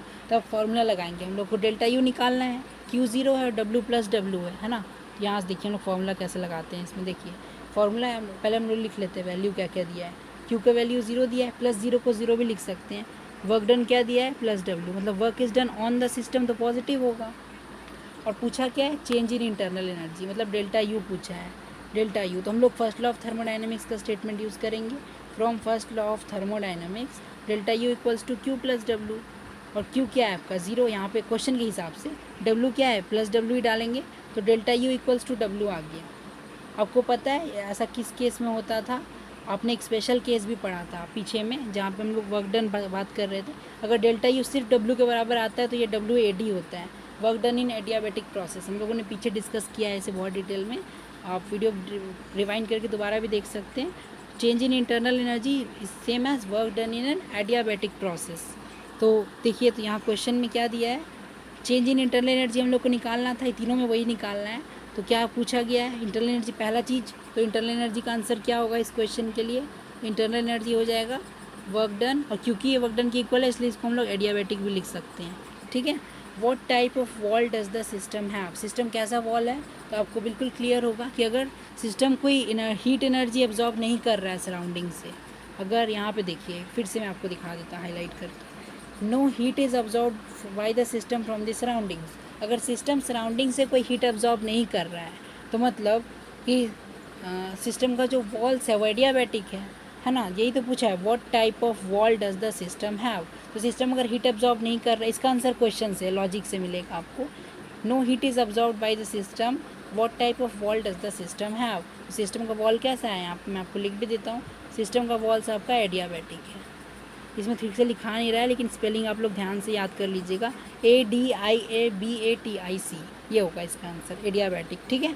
तो इसको हम लोग इरेज कर देते हैं, सेकेंड नंबर डिस्कस करते हैं, इसको आप नोट कर लीजिए अगर आपको करना है तो। इरेज कर रहे हैं आप, ठीक है। चलिए अब सेकेंड नंबर क्वेश्चन डिस्कस करते हैं। यहाँ पे भी तीनों में एक ही चीज़ निकालना है, चेंज इन इंटरनल एनर्जी, और क्वेश्चन में कुछ और पूछेगा तो वो भी निकाल देंगे। यहाँ क्या बोला है, no work is done on the system, तो work done on the system को हम लोग पॉजिटिव लेते थे, है ना, याद कीजिए साइन कन्वेंशन। और no work is done on the system, मतलब वर्क डन ज़ीरो हो गया सिंपली, है ना। But Q amount of heat is taken out from the system, और अगर आप सिस्टम से बाहर निकाल रहे हैं हीट तो उसका इंटरनल एनर्जी घटेगा। तो हीट को हम लोग कैसे लिखेंगे इस केस में, उसको हम लोग माइनस क्यू लेंगे। माइनस क्यू लिए, देखिए माइनस साइन कन्वेंशन बिल्कुल ध्यान रखिएगा, माइनस क्यू लिए क्योंकि हीट इज़, यहाँ पे क्या लिखा है देखिए, heat is taken out from the system. अगर आप सिस्टम से बाहर हीट निकालते हैं तो उसका माइनस में लेना पड़ता है आपको, है ना। And given to the surroundings, और अमूमन सी बात है हीट से सिस्टम से निकालेंगे तो कहीं गायब तो हो नहीं जाएगा, सराउंडिंग्स में ही जाएगा। लेकिन इन्होंने स्पेसिफाई भी कर दिया है, एनसीईआरटी बिल्कुल स्पेसिफिक होती है हर बात के लिए। What type of wall does the system have. अब आप देखिए कि इंटरनल एनर्जी पहले हम लोग निकाल लेते हैं। तो formula first law of thermodynamics का delta U equals to Q plus W, ये फॉर्मूला लगाएंगे हम लोग। क्यू का वैल्यू क्या है माइनस क्यू, और डब्ल्यू का वैल्यू क्या है ज़ीरो, है ना। मतलब डेल्टा यू का वैल्यू कितना आ जाएगा माइनस क्यू। तो हम लोग इस सबको मिटा के लिख लेते हैं। यहाँ पे हम लोग का जो क्यू है वो माइनस क्यू था, डब्ल्यू जो है वो ज़ीरो था, और इंटरनल एनर्जी में चेंज क्या आया था क्यू प्लस डब्ल्यू, जो कि माइनस क्यू के बराबर आया था। यहाँ तक समझ गए थे। अब ये तो चेंज इन इंटरनल एनर्जी जो स्टार्टिंग में, जो change in internal energy starting में पूछा था उसका आंसर तो ये हो गया सेकंड वाले के लिए, है ना। लेकिन यहाँ पे पूछा what type of wall does the system have. अब इसका आंसर हमको क्वेश्चन पढ़ के ही मिलेगा, इसका आंसर आपको मतलब न्यूमेरिकली नहीं मिल सकता, ये थ्योरी से ही रिलेटेड है। इसीलिए हम लोग ने थ्योरी अच्छा से डिस्कस किया कि आप लोग बता पाओ। आप लोगों से मैंने पहले कहना भूल गया, आप वीडियो पॉज करके इस क्वेश्चन को पहले खुद से ट्राई कीजिए। अगर आप खुद से ट्राई करेंगे तभी आपको समझ में आएगा कि आपको कॉन्सेप्ट आया है कि नहीं आया है। वैसे तो आपको मैंने बहुत अच्छे से बताया, तो मुझे यकीन है कि आप लोगों ने कर लिया होगा। अगर आपको कोई भी डिफ़िकल्टी आई हो इस वीडियो के दौरान तो आप कमेंट्स में नीचे ज़रूर लिखिए, है ना। और हमारे टेलीग्राम चैनल पे ज्वाइन करके भी आप मुझे बता सकते हैं। तो चलिए अब यहाँ पे ये वाला क्वेश्चन हम लोग देख लेते हैं। What type of wall does the system have. देखिए यहाँ पे क्वेश्चन में क्या दिया हुआ है, no work is done on the system. अगर सिस्टम में वर्क नहीं कर रहे हैं, but Q amount of heat is taken out from the system, मतलब लेकिन सिस्टम से आप हीट ले रहे हैं। तो अमूमन सी बात है, आपने पहले भी बहुत बार मतलब इसी चैप्टर में आज ही आपने बहुत बार देखा है कि अगर सिस्टम कोई वर्क नहीं कर पा रहा है, वर्क डन ज़ीरो है अगर, है ना, जैसा इस केस में है, और सिस्टम हीट का ट्रांसफ़र कर पा रहा है, हीट ट्रांसफ़र कर पा रहा है लेकिन वर्क नहीं कर पा रहा है, मतलब कि वॉल्स कैसा है, वॉल्स आपका कंडक्टिंग है, कंडक्टिंग वॉल्स है आपका, ठीक है। थर्मली कंडक्टिंग बोलना चाहिए क्योंकि हीट के हिसाब से वॉल्स कंडक्टिंग है। तो वॉल्स आपका कैसा होना चाहिए, कंडक्टिंग होना चाहिए, वो भी थर्मली कंडक्टिंग होना चाहिए, ठीक है। तो वॉल्स आपका कैसा होगा, ब्लैक स्क्रीन पर लिख दे रहा हूँ मैं, वॉल्स आपका होगा थर्मली कंडक्टिंग। तो आप लिख सकते हैं वॉल्स को थर्मली कंडक्टिंग वॉल्स, ठीक है। ऐसा वॉल्स होना चाहिए क्योंकि सिस्टम वर्क तो कर नहीं पा रहा है, सिर्फ हीट एक्सचेंज कर रहा है, मतलब थर्मली कंडक्टिंग वॉल्स है हम लोग के पास में। हम लोग वर्क नहीं कर पा रहा है तो वर्क से रिलेटेड तो कुछ भी बोल नहीं सकते हैं, लेकिन वॉल्स कैसा है, इसका थर्मली कंडक्टिंग वॉल्स है। तो ये सेकेंड नंबर क्वेश्चन भी हो गया। अब थर्ड नंबर पे आते हैं, इसको क्लियर कर लेते हैं, थर्ड नंबर करते हैं। अब देखिए थर्ड नंबर क्या बोला है, W amount of work is done by the system. अब देखिए work done by the system को हम लोग नेगेटिव लेते थे क्योंकि सिस्टम से वर्क हो रहा है तो सिस्टम का इंटरनल एनर्जी डिक्रीज होगा ना, तो work done by the system negative हो जाएगा, मतलब माइनस डब्ल्यू। और Q amount of heat is supplied to the system. Heat supplied to the system को हम लोग पॉजिटिव लेते हैं, तो टू द सिस्टम को हम लोग प्लस क्यू लेंगे, है ना। What type of system would it be, ये किस टाइप का सिस्टम होगा। तो पहले तो यहाँ का क्वेश्चन सॉल्व करते हैं, चेंज इन इंटरनल एनर्जी तीनों के लिए निकालना था हम लोग को, अब थर्ड वाले के लिए निकालेंगे। तो फर्स्ट लॉ ऑफ थर्मोडायनेमिक्स से delta U Q plus W आएगा। क्यू का वैल्यू क्या है प्लस क्यू प्लस डब्ल्यू, लेकिन डब्ल्यू का वैल्यू तो माइनस डब्ल्यू है, तो डायरेक्टली मैं लिख दूँ माइनस डब्ल्यू। आप लोग समझ जाएंगे ये क्यू माइनस डब्ल्यू आया, ठीक है। इतना मैथ्स आप लोग समझते होंगे, तो ये देख लीजिए। अगर आपको नहीं समझ में आया तो मैं इसमें बता देता हूँ ब्लैक स्क्रीन में। डब्ल्यू जो है हम लोग का वो है माइनस डब्ल्यू, हाँ डब्ल्यू जो है वो हम लोग का माइनस डब्ल्यू, ठीक है। क्यू जो है वो हम लोग का है प्लस क्यू। तो डेल्टा यू का फॉर्मूला था हम लोग के पास क्यू प्लस डब्ल्यू, ठीक है। तो क्यू का वैल्यू है प्लस क्यू और डब्ल्यू का वैल्यू है माइनस डब्ल्यू। तो ये पुट किए हम लोग, मतलब ये क्यू का वैल्यू यहाँ से क्यू का वैल्यू पुट किए, प्लस क्यू यहाँ पुट कर दिए, और डब्ल्यू का वैल्यू हम लोग यहाँ से पुट करेंगे, माइनस डब्ल्यू यहाँ से पुट होगा। मतलब ये तो फॉर्मूला है ना, यहाँ पे तो हम लोग साइन के साथ पुट करते हैं ना, इसको साइन के साथ पुट किए तो ये आ गया हम लोग का वैल्यू क्यू माइनस डब्ल्यू। यही चीज़ यहाँ लिखा है प्लस क्यू माइनस डब्ल्यू, ठीक है। तो what type of system it would be, किस टाइप का ये सिस्टम होगा। तो देखिए यहाँ पे वर्क डन भी हो रहा है सिस्टम के ऊपर और सिस्टम हीट भी एक्सचेंज कर ले रहा है।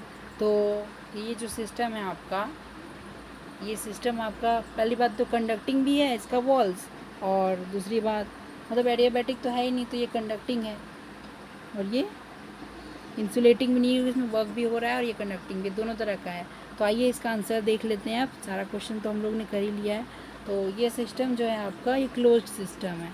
हाँ, क्योंकि ये हम लोग उस टाइप से क्लासीफाई कर रहे हैं, ओपन क्लोज्ड आइसोलेटेड। इस टाइप से अगर हम लोग क्लासीफाई करेंगे तो देखिए यहाँ से हम लोग वर्क कर पा रहे हैं और हम लोग हीट एक्सचेंज कर पा रहे हैं। वर्क और हीट दोनों हो पा रहा है, लेकिन मैटर तो एक्सचेंज नहीं हो रहा है। और हम लोगों ने पढ़ा था कि मैटर अगर एक्सचेंज ना हो पाए, वर्क डन हो पाए, है ना, या फिर हीट एक्सचेंज हो पाए, इन दोनों में से कोई एक भी अगर हो जाता है और ये नहीं हो पाता है तो सिस्टम कैसा होता है? Closed system. ओपन सिस्टम में ये भी होना चाहिए, मास भी एक्सचेंज होना चाहिए। क्लोज्ड सिस्टम में मास एक्सचेंज, मैं रिवाइज भी करवा देता हूँ आपको। देखिए 3 तरह का हम लोग के पास सिस्टम था, एक था ओपन, एक था क्लोज, एक था आइसोलेटेड। ठीक है, ओपन क्लोज सिस्टम में हम लोग क्या करते थे? आइसोलेटेड। ओपन सिस्टम में हम लोग क्या करते थे? मैटर का एक्सचेंज हो सकता है, एनर्जी का एक्सचेंज नहीं हो सकता, मतलब एनर्जी का एक्सचेंज भी हो सकता है। क्लोज सिस्टम में मैटर का एक्सचेंज नहीं होगा, लेकिन एनर्जी का एक्सचेंज हो सकता है in the form of heat और वर्क। आइसोलेटेड सिस्टम में ना तो मैटर का एक्सचेंज होगा और ना ही एनर्जी का एक्सचेंज होगा। तो ये आप देख सकते हैं तीनों सिस्टम मैंने आपको यहाँ रिवाइज़ करवा दिया। अगर आपको बहुत अच्छे से देखना है तो आप लोग तो पीछे देख के आए ही हो, तो आप लोग को तो पता ही है। ठीक है, तो चलिए आगे चलते हैं। आपको ये समझ में आया होगा, तो हम लोग एक बार इसका आंसर मिला लेते हैं। हम लोग का क्या क्या आंसर था, उसका वही आंसर होना चाहिए। देखिए पहला का आंसर है इसका W delta U equals to W adiabatic, wall is adiabatic, delta U equals to minus Q thermally conducting walls, delta U equals to Q minus W closed system. हम लोग का भी यही आया था, हम लोगों ने अभी सॉल्व किया था। आप लोग वीडियो पीछे जाके देख सकते हैं। वैसे हम लोग का भी यही आया था, आप लोगों ने पॉज करके भी सॉल्व किया होगा। तो ये आपका एनसीईआरटी का क्वेश्चन था, मैंने डिस्कस कर दिया आप लोगों के साथ में। तो अगर आपके पास कोई भी डाउट है, स्टडी से रिलेटेड है या इस वीडियो से रिलेटेड है या फिर किसी भी चीज़ से रिलेटेड है जो स्टडी से रिलेटेड होना चाहिए वैसे, तो वो डाउट आप कमेंट्स में पूछ सकते हैं मुझसे, या फिर आप टेलीग्राम चैनल पे भी पूछ सकते हैं। उसका डिस्कशन ग्रुप भी है, उसको आप ज्वाइन कर लीजिएगा। वहाँ पे भी आप मुझसे डाउट पूछ सकते हैं। मैं अपने कुछ नोट्स PDF टेलीग्राम पे शेयर करता रहता हूँ उसमें, तो आप उसमें अगर जुड़ जाएंगे तो आपको अच्छा होगा। वहाँ मिल जाएगा आपको वहाँ से। वैसे आप अगर वहाँ नहीं जुड़ सकते हैं तो यूट्यूब का कमेंट बॉक्स तो है ही, यहाँ पे आप मुझे सजेशन दीजिए, अपने डाउट्स डिस्कस कीजिए। ठीक है, मुझे खुशी होगी आप लोगों की हेल्प करके। तो ऐसा शर्माने का नहीं है ना, कि डाउट्स आ रहा है तो मेरा डाउट सिली है तो मैं नहीं पूछूंगा, ऐसा कोई बात नहीं है। आप पूछिए डाउट्स, आपका डाउट्स आना ही बहुत बड़ी बात है। बहुत सारे बच्चों में तो डाउट्स ही नहीं आते। आप इतना पढ़ रहे हैं, आप में डाउट्स आ रहे हैं तो बहुत अच्छी बात है। तो डरना नहीं है, डरिए मत, हेजिटेट मत कीजिए। जो भी डाउट्स है आप कमेंट में पूछ लीजिए। ठीक है, तो thank you very much for watching this lecture. आप हम लोग के चैनल को सब्सक्राइब कर सकते हैं, बेल आइकन प्रेस कर देंगे तो आपको नोटिफिकेशंस भी मिल जाएंगे। आप लाइक और शेयर कर दीजिए इस वीडियो को, अपने फ्रेंड्स के साथ भी शेयर कीजिए, है ना। जो नॉलेज है वो बांटने से हमेशा बढ़ती है। तो ऐसा मत सोचिए कि आप वीडियो शेयर कर देंगे तो आपके फ्रेंड्स को भी पता हो जाएगा तो आपके नंबर मतलब दोनों के बराबर हो जाएंगे। नहीं, ये सब मत सोचिए। आप ये अच्छे काम कीजिए। देखिए पॉजिटिव एनर्जी आप इस पूरे वर्ल्ड में फैलाएंगे तो वर्ल्ड भी आपके पास पॉजिटिव एनर्जी भेजेगा, है ना। तो एनर्जी से केमिस्ट्री के स्टूडेंट हैं आप लोग, तो एनर्जी से बहुत अच्छे से रिलेटेड हैं। तो लाइक और शेयर कर दिया कीजिए वीडियो को, ऐसी कोई बात नहीं होती है। अपने फ्रेंड्स के साथ शेयर कीजिएगा, उनको भी कुछ डाउट आएगा, आप भी उनके कुछ डाउट सॉल्व कीजिएगा, है ना। ग्रुप में स्टडी करने से हमेशा स्टडी बेनिफिशियल होता है। ठीक है, तो आप लोग ग्रुप स्टडी भी कर सकते हैं। अभी तो पैंडमिक टाइम है तो उतना आप लोग मिलजुल के मत कीजिए, लेकिन ऑनलाइन ही कर लीजिए, है ना। ग्रुप स्टडी ऑनलाइन भी किया जा सकता है। तो और चलिए बाकी बातें बाद में करेंगे। आप इस लेक्चर के PDF भी डाउनलोड कर सकते हैं अगर आपको करना है तो। वैसे तो ये NCERT का ही लेक्चर है तो इसका PDF का मुझे नहीं लगता आपको ज़रूरत होगा, क्योंकि आप NCERT से ही देख सकते हैं। ये लेक्चर मैंने कुछ अपना नोट्स थोड़ी दिया है। मैं अगर अपने नोट्स दूंगा तो उसका PDF आप डाउनलोड कर सकते हैं। कहाँ से कर सकते हैं? हम लोग के टेलीग्राम चैनल को ज्वाइन करके। टेलीग्राम क्या है आप लोग को पता है ना, कि टेलीग्राम एक मैसेजिंग ऐप है। वहाँ पे आप लोग मैसेज कर सकते हैं, जैसे व्हाट्सएप होता है, आप लोग जानते ही होंगे। उसी तरह से एक टेलीग्राम भी ऐप है, लेकिन व्हाट्सएप का एक लिमिटेशन है, उसमें ना ग्रुप में मतलब ज़्यादा लोग जुड़ नहीं सकते हैं। टेलीग्राम में उससे ज़्यादा लोग जुड़ सकते हैं ग्रुप में, इसीलिए टेलीग्राम ऐप पे मैंने ग्रुप बनाया है। वहाँ पे ज़्यादा लोग आप लोग जुड़ सकते हैं और उसका ग्रुप ज्वाइन करना बहुत ईजी होता है कि आप लिंक पे क्लिक कीजिए और डायरेक्टली आप उस ऐप को डाउनलोड कीजिए, उस लिंक को आप ज्वाइन कर लेंगे। तो आप लोग ये सब कर लीजिए। ठीक है, ओवरव्यू मैंने पिछले लेक्चर में दिया था, लेक्चर आगे और कंटिन्यू होगा। अगर आपको कोई भी डाउट है तो आप कमेंट सेक्शन में पूछ सकते हैं। Thank you very much for watching. So thank you everyone, चलो बाय।